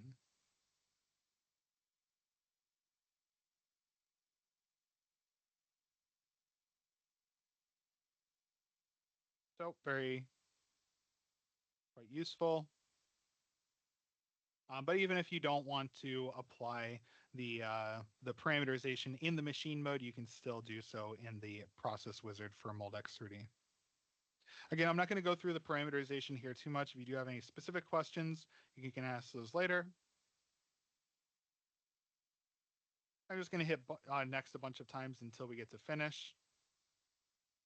And that will create the default process. That's pretty much the same thing as just pressing default here. And allows us to move on to eventually run the simulation. Moving on to the right of process is the analysis. Remember, we're just moving from left to right. We haven't abandoned that. We're moving from left to right across our interface. We want to make sure to do this methodically, especially when you're first starting out and using Moldex3D. It's very important to do this methodically so that you build a good best practice and so you don't skip over any steps. And this is one of the most important steps because if you just run a filling analysis and you walk away and you intended to run a warpage analysis, you're going to look at your results and say, oh, why is there only filling here? And it's because you didn't check this step. There's three analysis sequences that are typically used here. There's filling, we have filling and packing, and then we have the transient analysis. So filling just allows us to see the flow of plastic through our part. Filling and packing allows us to see the packing effect from our gate in addition to the filling of our part, and then transient analysis takes that a step further to take the part all the way to room temperature after the molding cycle and allows us to see how the final part shape looks like coming out of the mold. Note that the transient analysis sequence is only going to be available if you have a cooling system. If you don't, then it's going to allow you to run a fill pack warp, which is going to have an idealized cooling situation, which, like I mentioned earlier, is going to be way more idealized than what you would actually encounter in the real molding process. All right, so if you intend to run a warpage analysis, you want to make sure to change this to transient analysis. Everything in the computation menu is pretty good by default. We do have some specific parameters that you can change. We have a video up on our YouTube channel that goes over those. If you'd like to go check that out, it's Moldex3D North America. And then afterwards, you would just hit run, and that will launch the analysis. And then after the analysis is finished, you can come back and see the results. You don't have to launch the analysis right now. If you already did, that's perfectly fine. You can cancel the run and launch it after the training. You want to make sure that the resources on your computer are not completely consumed so that we can do the result interpretation smoothly. But if you want to run this analysis, I certainly implore you to do so after this training is completed. All right, we're going to take about a 10-minute break. And we'll come back and finish things off here with some result interpretation. How can we take the information that we've just calculated in Moldex3D and meaningfully interpret what we need to change or what needs to be iterated upon to improve the simulation results or to improve our molding condition going forward.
All right, welcome back everyone, and we'll finish things out here with the post-processing result interpretation, how we can evaluate the results from our simulation. You can minimize your current Studio window, and we're going to open up a new instance of Studio. This does not consume an additional license. The license that's consumed by the first window can be passed to each of the additional windows. It does not consume an additional license. You can have as many Studio windows open at the same time as you'd like. And in this case, instead of hitting New, we're going to hit Open. And that will allow us to find an existing project file. You can find the consumer project file. Instead of going into the CAD data folder like we did previously, we're going to scroll all the way down to the bottom and find the MRM file. You may also, for older projects, only encounter an M3J file. The M3J file you can choose down here at the bottom, or you can go to all supported files, and whatever file appears down here at the bottom is the one that you'll use.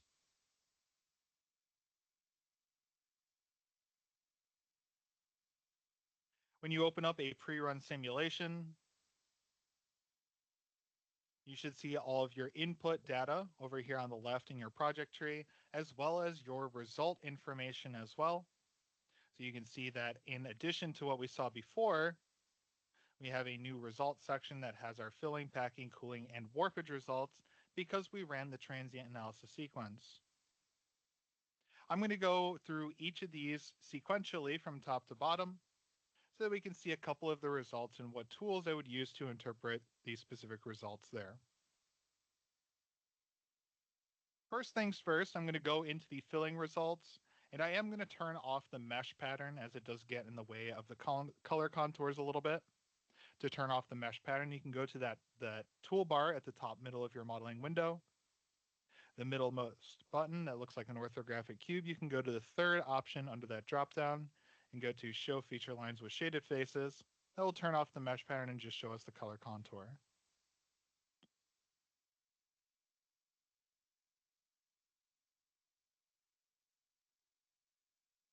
The first result that shows up in the filling stage of our analysis is the melt front time. Melt front time represents the amount of time it takes to get from our melt entrance to that particular location on the part. The contour itself doesn't really mean a whole lot,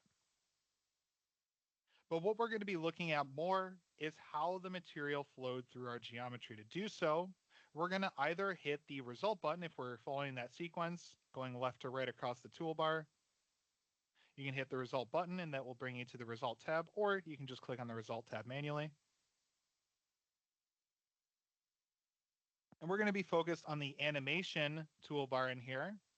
You can press the play button to play an animation of the melt flowing through your geometry.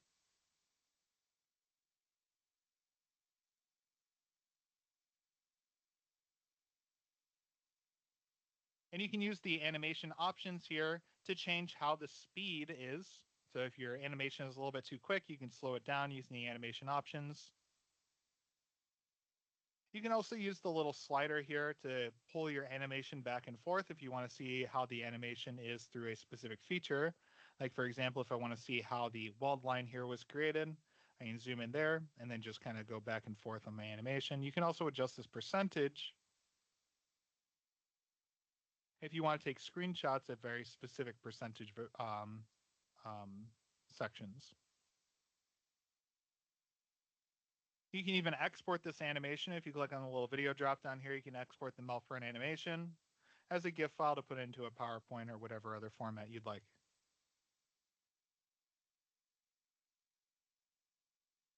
The reason that we like to look at the melt front time results specifically is to evaluate what we call flow balance. Flow balance is the equivalency of having each end of fill out simultaneously.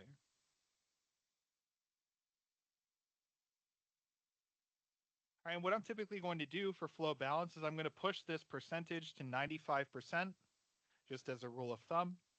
And what I want to see is that all of my primary end of fill locations are unfilled at this moment. The further you can push this percentage and have both all primary end of fill locations unfilled, the better your flow balance is and the more open your process window is going to be.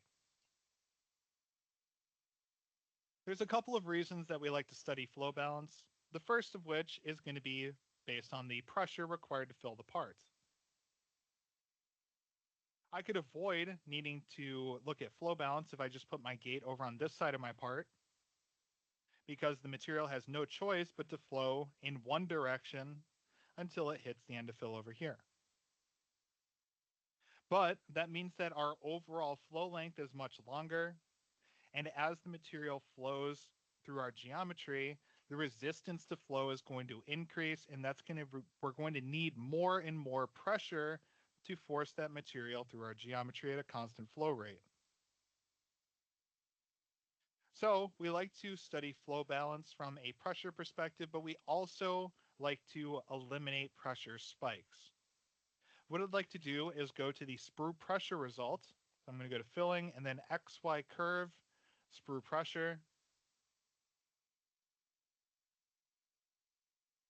This sprue pressure curve is divided into three main sections. We have the feed system section, which is this initial rise in pressure over here.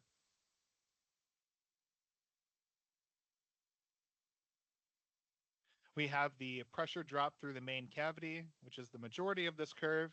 And then we get to this maximum pressure value, after which is our transition to the packing stage.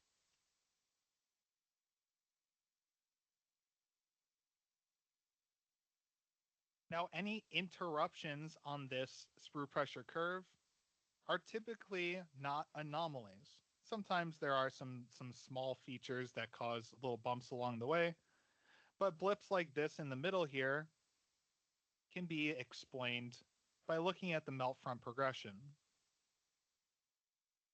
What I'm going to do is I'm going to back up my animation to just before that little peak occurs, and we can try to identify what exactly is happening at this moment that might cause a momentary spike in pressure.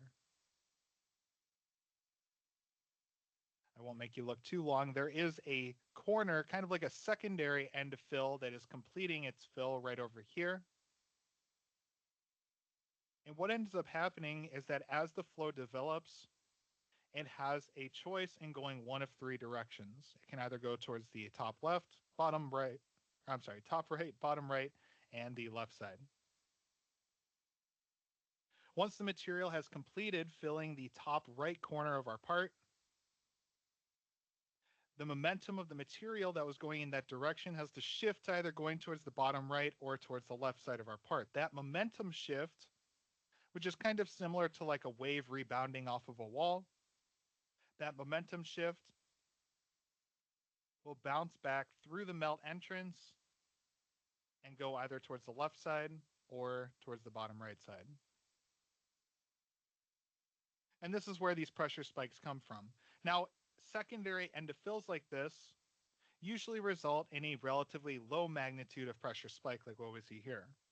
However, if this pressure spike occurs much later in our fill, closer to our VP switch, these pressure spikes will not only be higher in magnitude, but they can spike above the expected maximum pressure, which is going to be a large impulsive force on our machine, which can damage our machine and cause the amount of pressure requirement to be much higher than what we would expect.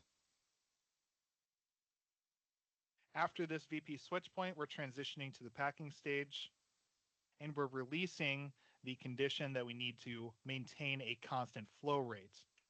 I can add the flow rate curve to this XY plot by just right-clicking on flow rate and add to XY plot.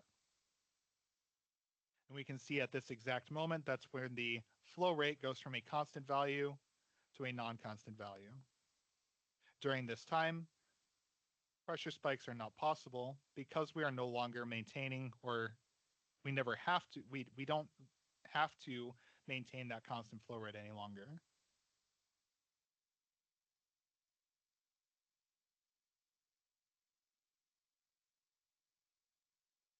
All right, so while 98%, or I'm sorry, while 95% is a good rule of thumb, I usually use the VP switch point, which is actually the maximum value here more times than not. I usually use the maximum value as the true balance point that I need to study. In this case, 94% instead of 95. Sometimes it'll be later, sometimes it'll be earlier.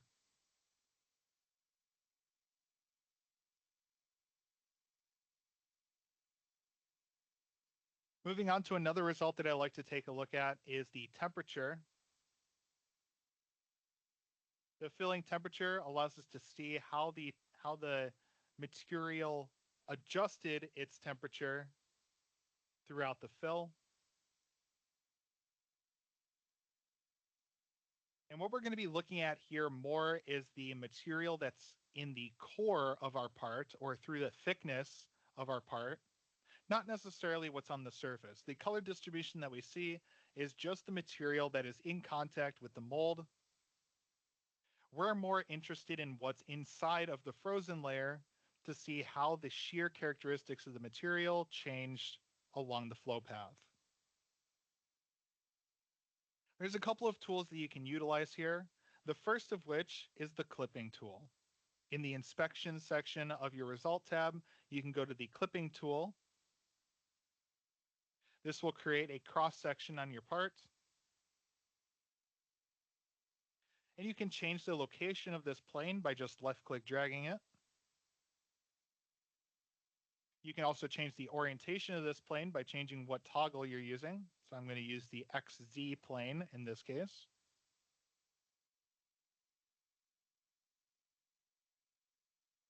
It just allows me to see how, first of all, how thick the boundary layer was, or how thick the frozen layer ended up being. And second of all, if I go from location to location, it allows me to see relatively how the temperature changed in my core.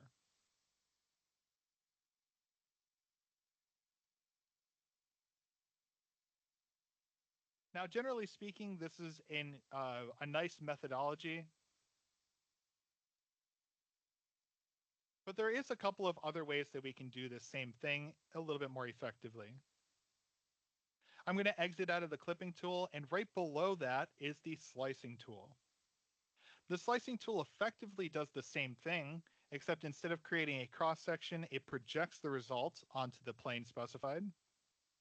Like the clipping tool, I can change the plane location by left click dragging, and I can also change the toggle points. But the nice thing about the slicing tool is that we can place multiple slices along a particular axial direction.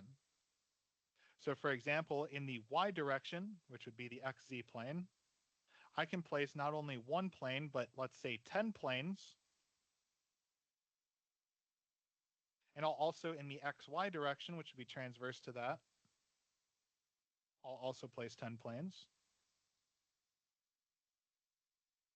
This allows me to see a nice distribution of temperature throughout my core at a glance. So rather than having to kind of move that clipping plane back and forth, we can see all of these at once. And you can even uncheck this show plane to make things a little bit easier to view.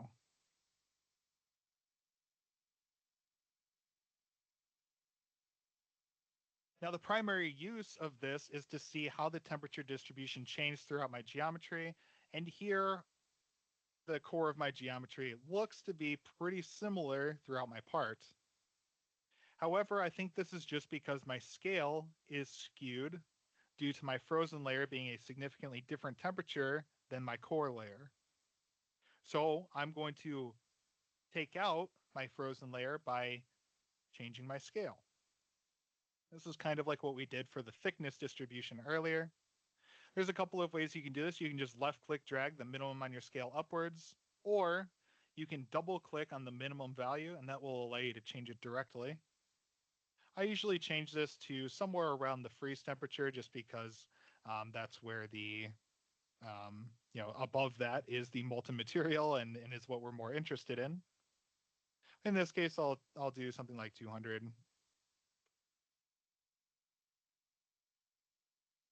Once again, this takes out the frozen layer. So this distance here, this amount of material is the frozen layer. Anything inside of that is what the scale represents currently. And we can very graphically see that the end of fill is a significantly higher temperature than the gate region. Something even more interesting here, you can place probes on each of these locations. Down at the bottom right corner of your screen, there's a probe function. It looks like a little hand with a pointer. You can place a probe on a surface, and that allows you to identify what the temperatures are at those particular locations.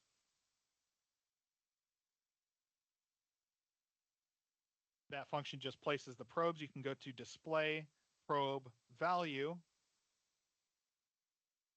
see what the values of those probes actually are.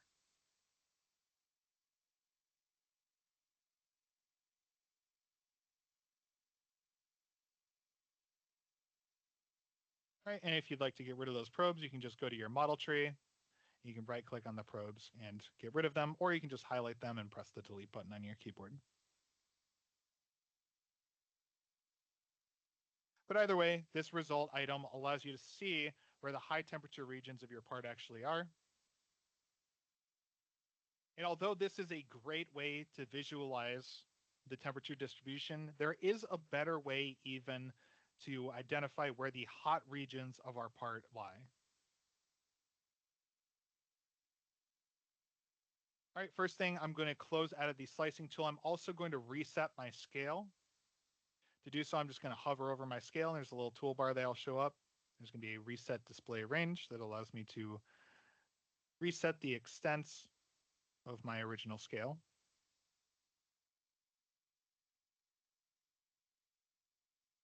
All right, and just below the slicing tool is the isosurface tool.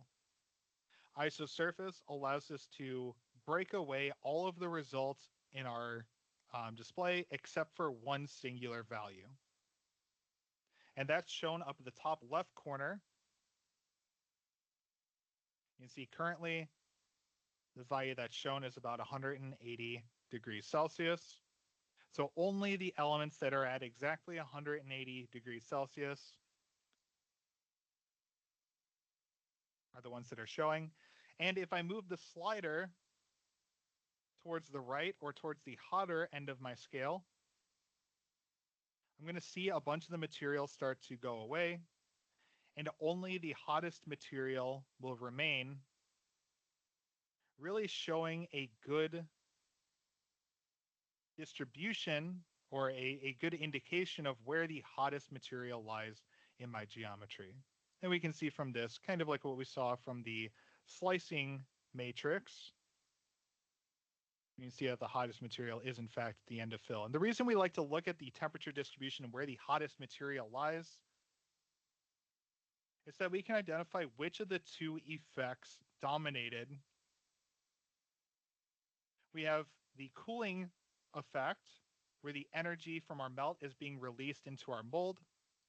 And we have the friction or the shear effect, where the material moving through the core of our geometry is rubbing up against the frozen layer. That friction is converting the energy into heat, and that is going to increase the temperature of our melt. The cooling effect is going to gradually decrease the temperature of our melt. So which of those effects dominates is going to dictate where the hottest material at the end of our filling is going to be. And it's very possible for either situation to occur depending on the speed of our material through our part. In this case, we see that the temperature is higher at the end of fill, indicating that the shear effect dominated the cooling effect.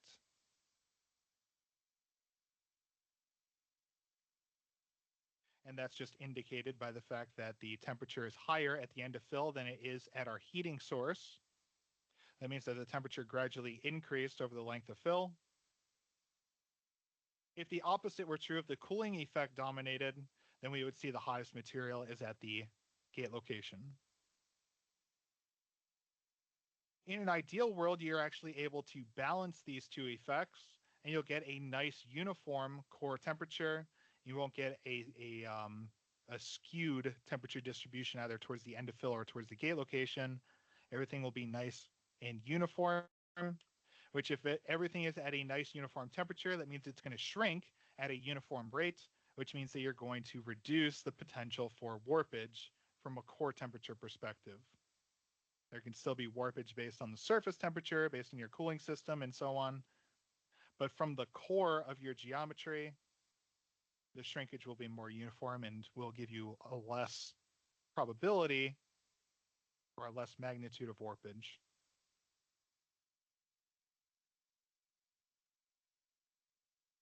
Moving into the packing results, let me get out of the isosurface tool. Moving into the packing results, one of the first things that I always look at is the packing pressure. Oops, packing pressure.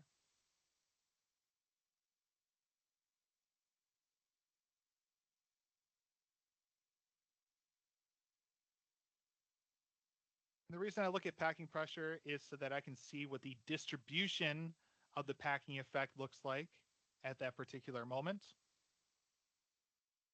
We can see in this case that the pressure is quite isolated around the gate. And the thing to keep in mind here is that the pressure can only distribute through molten material. So if there's any frozen material, that's going to inhibit the ability of this pressure to distribute through the rest of my geometry. Typically, I like to put this result side by side with the result that we call the molten core so that I can see where the molten material actually is in my geometry at this time instant. First things first, I'm going to go to my compare tool in the result tab all the way towards the right. You'll see the compare tool, which will allow you to have two windows. I'm going to keep one as my packing pressure. I'm going to make the other one my active window by left clicking on it. You can see that it has the blue name instead of the gray. That makes it my active window and gives me the ability to change the result. I'm going to change the second window here to molten core. And to make sure that I'm kind of rotating around these and zooming them in at the same time, I'm going to turn on what we call sync rotate. All right, this just makes it so that I rotate both windows at the same time, zoom in, zoom out. Just makes it a little bit easier from an interface perspective. That's the sync rotate. All right, and we can see from this comparison that at this time instant, the pressure is quite localized around the gate because the gate is isolated in molten material from the rest of the part. This blue material here represents a temperature greater than the freeze temperature, which in this case is 150 degrees Celsius.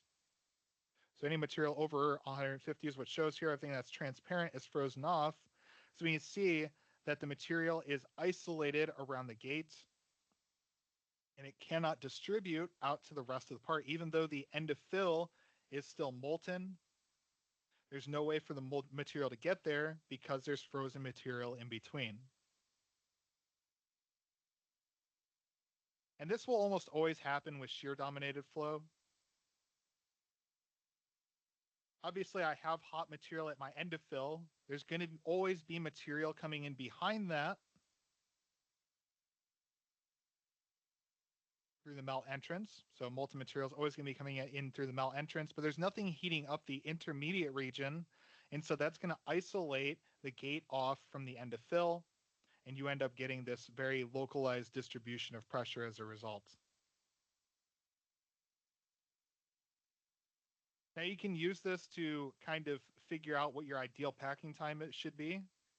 You know, if I'm only pressurizing the material around my gate, maybe that's unpreferable.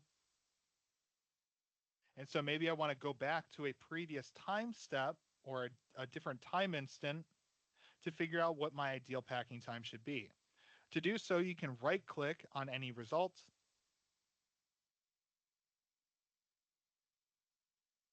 And you can select what time step you'd like to use. So in this case, if I go back to the 9.98 seconds, we can see that the material is much more,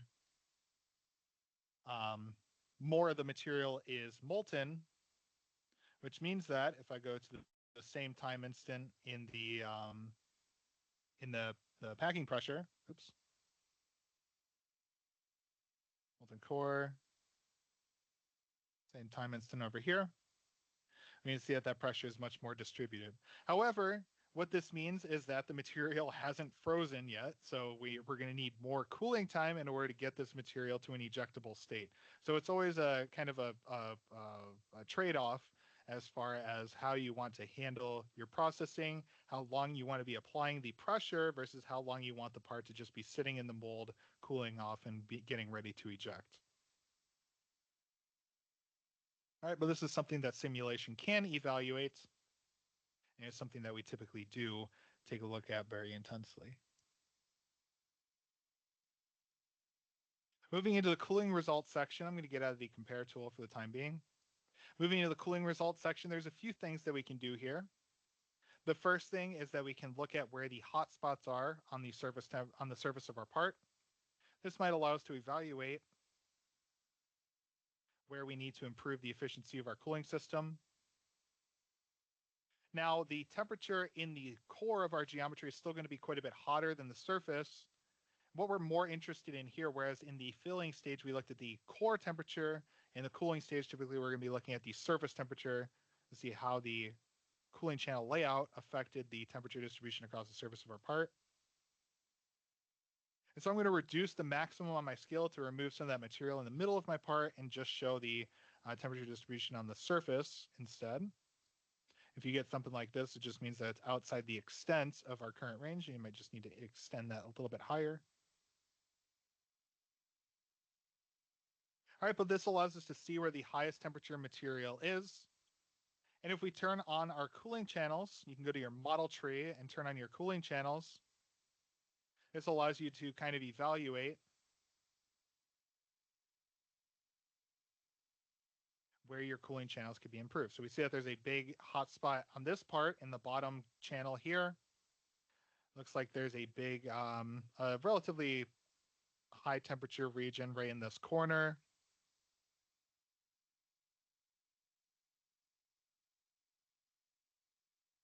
And so maybe I need to make this a little bit more conformal along this channel. Maybe I can bend this cooling channel down so that it gets a little bit closer into this corner. I think one of the biggest misnomers about cooling design is that the cooling channels act as a magnet for heat transfer. And that's not really the case. The cooling channels will remove the heat locally from where the cooling channel is, but it will not attract heat out of localized regions like this.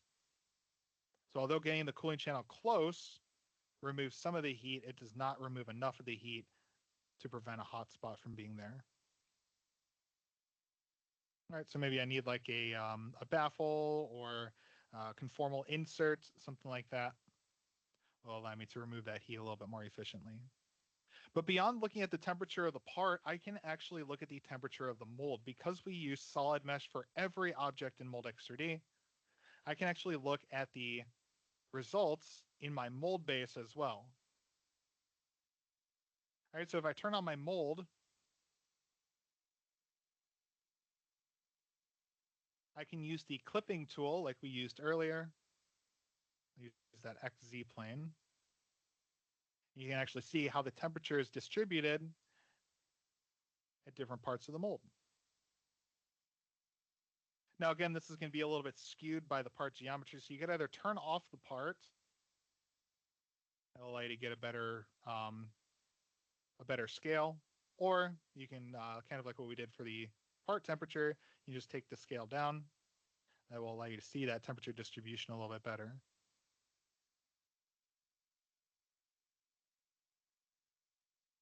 All right, once again, these are outside of the range of my scale, so I'm going to maybe increase that a little bit more. There we go.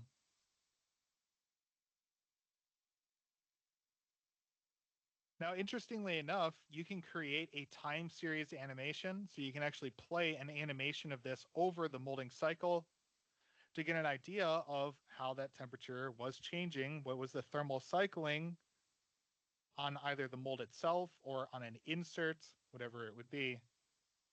You can do that by going back to the Result tab You can hit the video drop down and hit time series. That will create a time series animation in either AVI, GIF, or MP4 format.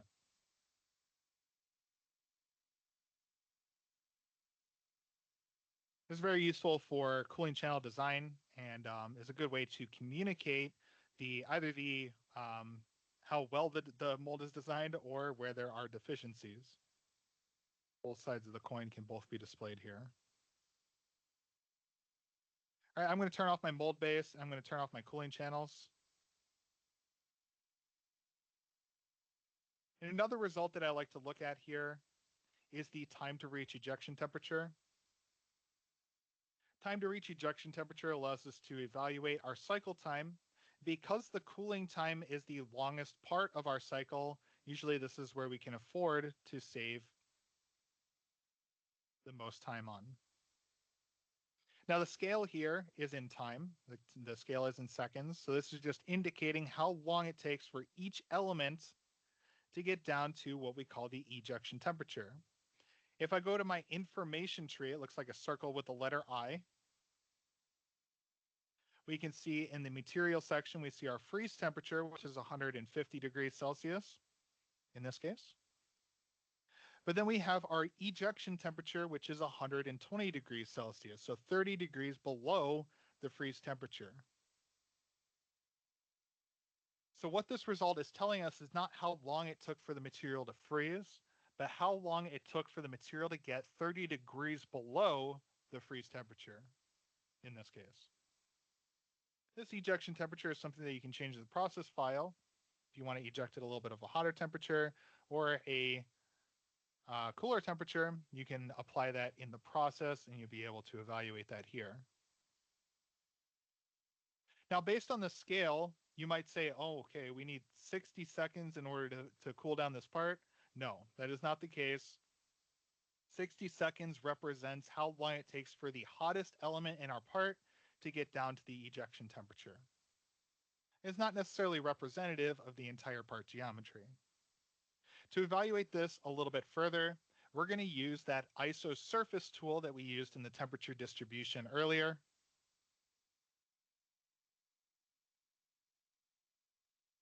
We should be towards the top of our scale already, because that's where we were in the temperature. It just takes that same percentage of the scale.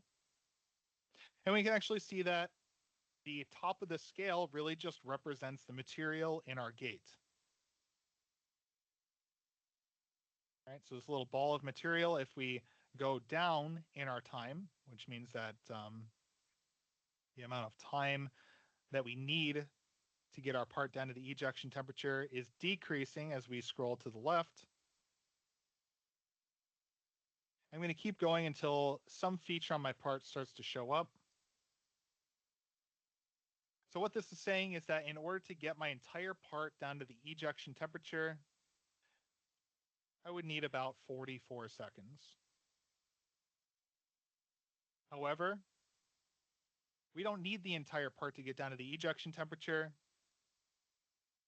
We can have some localized features like these bosses, like these thicker features on the side of our geometry. We can keep those above the ejection temperature and let them cool down outside of the mold. So I can take this down a little bit and we'll start to see some of those thicker features show up. I'm going to keep going until a major feature or a major surface on my geometry begins to appear.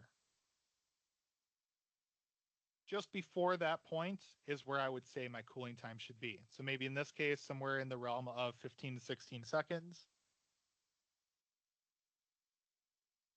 But even from there, if I'm looking at the simulation results, I will know where I can strategically place my ejector pins so that I don't have to interact with these hotter surfaces. In this case, we saw from the thickness distribution that this surface is about 0.5 millimeter thicker than the rest of the part. If that's the case, then we can just avoid putting ejector pins on near this surface. And that in that case, this surface almost is similar to these bosses. We can just let it cool outside of the mold. And as a result, we can save a little bit on our cycle time. All right, so maybe I could go down to something like 10 seconds instead of 17 seconds. And this is where simulation can really benefit you, allowing you to see where the hot spots are, how long it takes for each of these features to cool down, and ultimately where you can save time and money in your production cycle.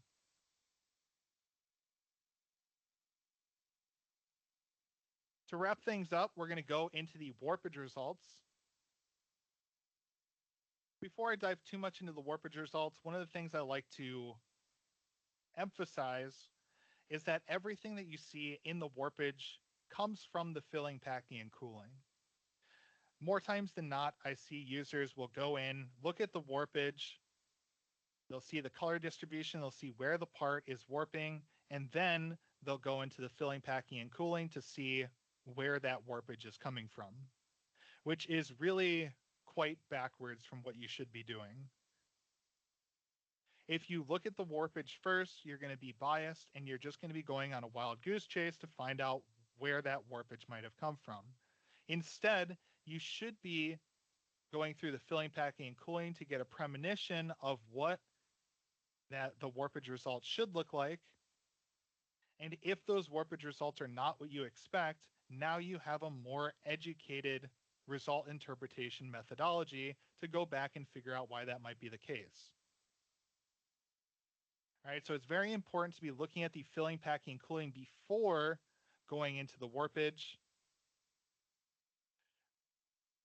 This will save you a lot of time and it will save you a lot of frustration because it's going to answer more questions than it creates, whereas going to the warpage results first creates more questions than it answers. That being said, the first result that shows up in warpage is total displacement. Total displacement represents how far each node moved from its original location. I typically won't look at the results like this. I will use the deformation function, which will deform my part and actually show me visually how this part is warping. So in the result tab, towards the middle in the warp section, I'm going to go to deformation. And that will just visually show me how the part is moving. All right, so this 0.972 millimeters represents the distance from our original mesh, which is the wireframe, to our new colored deformed mesh. And very importantly, this total displacement does not represent a direction. It just represents a magnitude. So just looking at the total displacement by itself is not necessarily indicative of what direction that part is moving. So it is very important to be looking at deformation in order to see how that part is ultimately visually changing. Sometimes for parts, the magnitude of displacement is quite low with respect to the size of the part, and so you might need to scale the displacement a little bit. I'll usually use a 10 times scale factor. Kind of depends on the magnitude of the warpage, honestly, or the magnitude of the shrinkage. And it's very important to note here that there are two different effects that are included in this result.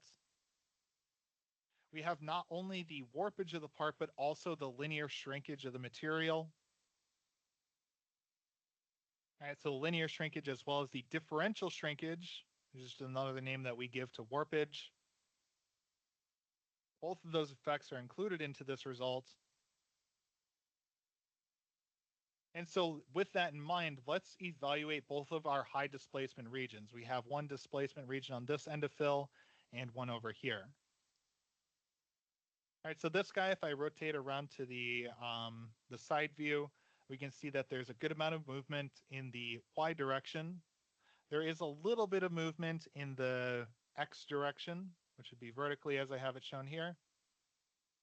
If I rotate 90 degrees, you see that there's not a lot of movement left to right or in the Z axis.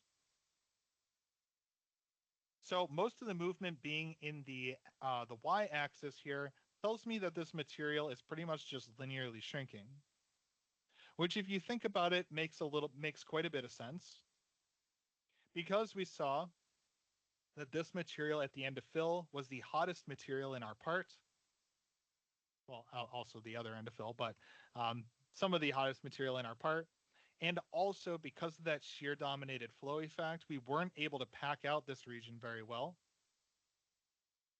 So that means that this material is going to shrink quite a lot. And there is going to be some sort of culmination effect as well. As we get from our melt entrance to the end of fill, each element is going to shrink a little bit, and that's going to culminate over the length of fill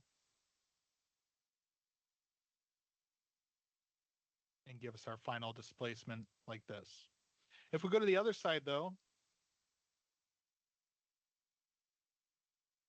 I don't know how obvious it is, but we can see that there is a little bit of warpage that's happening on this feature.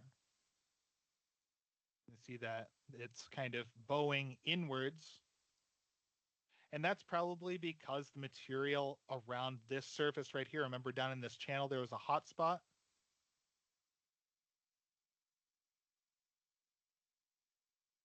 Well, that hot spot is causing that material to shrink at a much higher rate than the material on the other side of the part.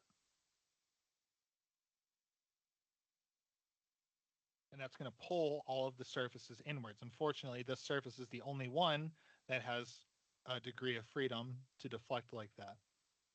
All the rest of the surfaces are kind of mechanically bound. We see a similar effect maybe over in here as well.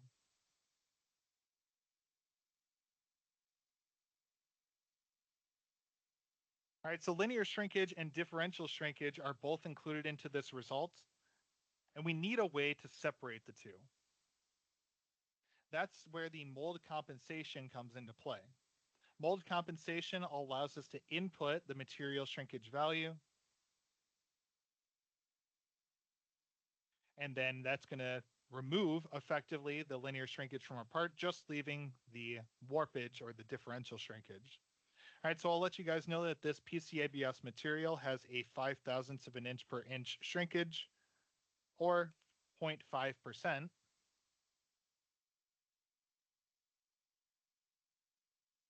All right, so I'm going to input 0.5. Because we're using isotropic compensation, all three directions are going to have the 0.5 compensation applied. If you want to apply different compensation values, you can use anisotropic. But what we see when we apply the material shrinkage value is that the left side of our part flips from the red side of our scale all the way to the opposite side, kind of a lighter blue color, indicating that almost all of that displacement that we saw was because of linear shrinkage. However, this side of our part remains red, indicating that even though we have compensated for the linear shrinkage, there is still some differential shrinkage left over. You can see that on this corner as well.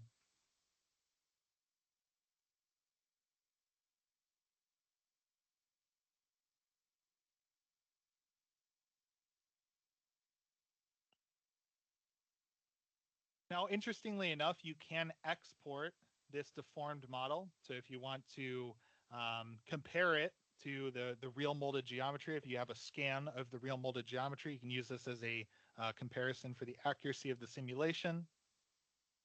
To do that, you're going to go into Export Deformed Model, and you would apply a scale factor of 1.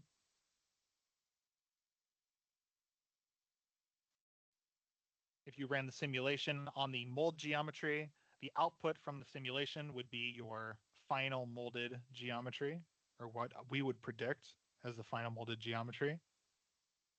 However, you can actually change the scale in here to a -1, which would be a reverse deformed model, or what you could consider as a windage model. So if you wanted to, you could export the windage model. In the current state, you can only export STL files, but something to be very excited for in 2024, next year, we are going to have a conversion to step file. So you'll be able to export a step file directly from this function. And from that step file, you can import that step file directly into your mold geometry and design around it. This is going to create an awesome closed loop simulation. That is a huge step in the right direction for automated simulation and automated design.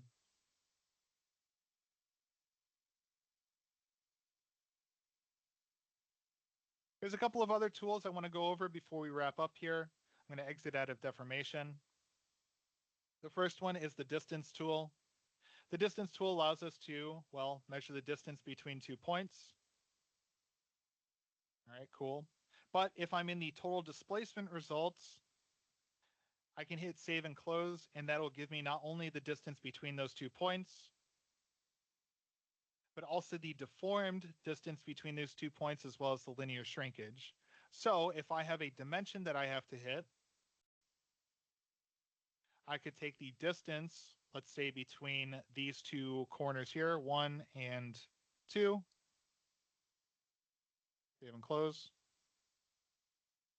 And then I can see if this deformed value is within my given tolerance.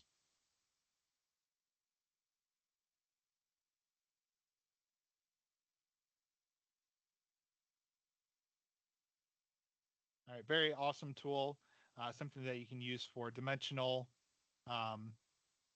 validation. And these distance measurements show up under your model tree. I'm going to delete the ones that I just created, but you can turn them off to get rid of them as well. All right, it also creates a bunch of probes that I'm gonna remove from my results as well. The flatness tool allows us to take a flat surface and measure it against a kind of like an average flatness plane. To create the flatness selection, I'm just going to select one element on the surface that I'm querying. That will propagate that selection to the rest of that surface. When I hit save and close, it's going to isolate those elements from the rest of my geometry. It's going to create an average flatness plane. And the distribution that we see across these elements represents the deviation from that flatness plane, either up or down. So anything in the positive direction would be above this plane, anything in the negative direction would be below this plane. The flatness rating that we get here is just the difference between the maximum and the minimum. So theoretically, as we get a lower and lower deviation, the difference between our maximum and minimum decreases, and eventually we approach zero. A flatness of 0 would mean that the surface is, in fact, completely flat. Once again, this flatness reading shows up in your model tree, and you can delete that appropriately.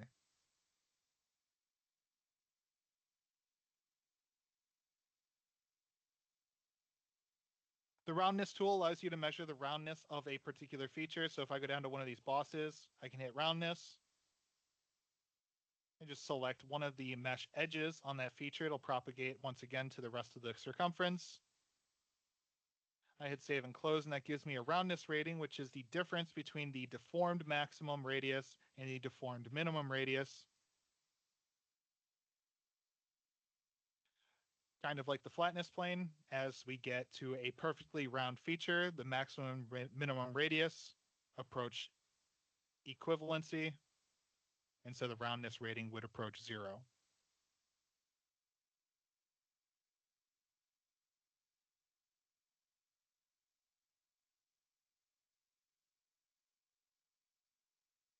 Measuring face is actually very interesting, and especially in the context of warpage. What it allows you to do is isolate a particular group of elements for a result. And this doesn't only apply to warpage. This could be done for temperature, pressure, fiber orientation, whatever you would want to do. I'm going to select an element on the surface, just like I have for the previous tools. I can use a control box select to deselect the elements that I don't want.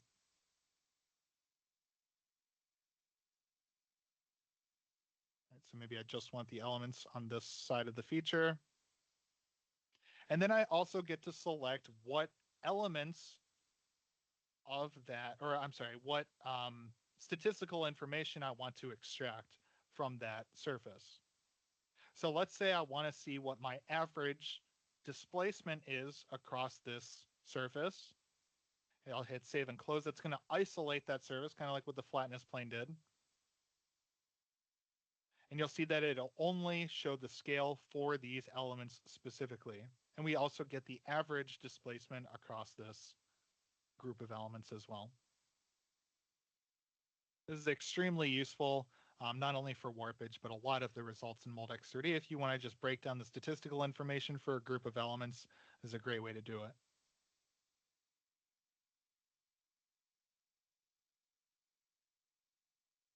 Radius of curvature is going to be kind of similar to flatness, but for a curved surface instead. If I have a curved surface on my geometry, I can select one element and propagate just like the rest. What this is going to do is if the radius was nice and uniform, which in this case it is not, it'll give me the average radius of this surface, and it'll give me the deviation from that radius as a distribution of color. All right, so we see that the radius is the average radius is kind of the green color because the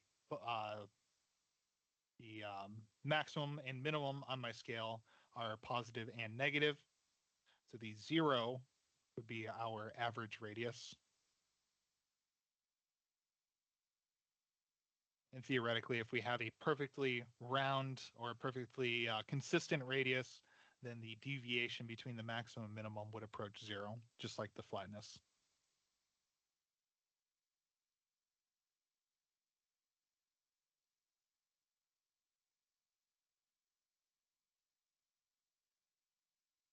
One last thing that I like to show off is the results status saving. And this is something that was introduced in 2022. So let's say I go to an isosurface and actually let's go to the filling, temperature, isosurface. And let's say I want to see where the hot material is located. That's a lot of clicks to get to that point, right? You have to go into the isosurface function, and you have to adjust your isosurface slider accordingly. What I can do is in the result tab, I can use the new result. This will create a new result item under the customize group section of my results. So there's a new customized group here. And so instead of just looking at the, instead of, if I exit out of my isosurface, instead of having to go back to that point, I can just go into my saved result and it'll go to that exact result condition. You can also save over a current results. Like for example, if I had a melt front time and I wanted to, I don't know, maybe I want to show the ISO contour, for example. Oops. I can hit save result status. That will create a note under the melt front time result.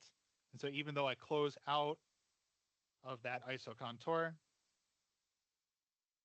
when I come back to the melt front time, we see that it's back in the ISO contour view. So it just kind of saves how the result is showing and allows you to minimize the number of clicks that are required to get a result back to the exact configuration that you had it.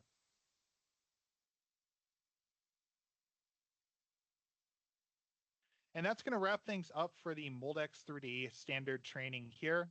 We thank everybody for joining. And we hope to see you in one of the future Moldex3D events, online tutorial sessions, or Molding Innovation Day locations. Thanks, everyone.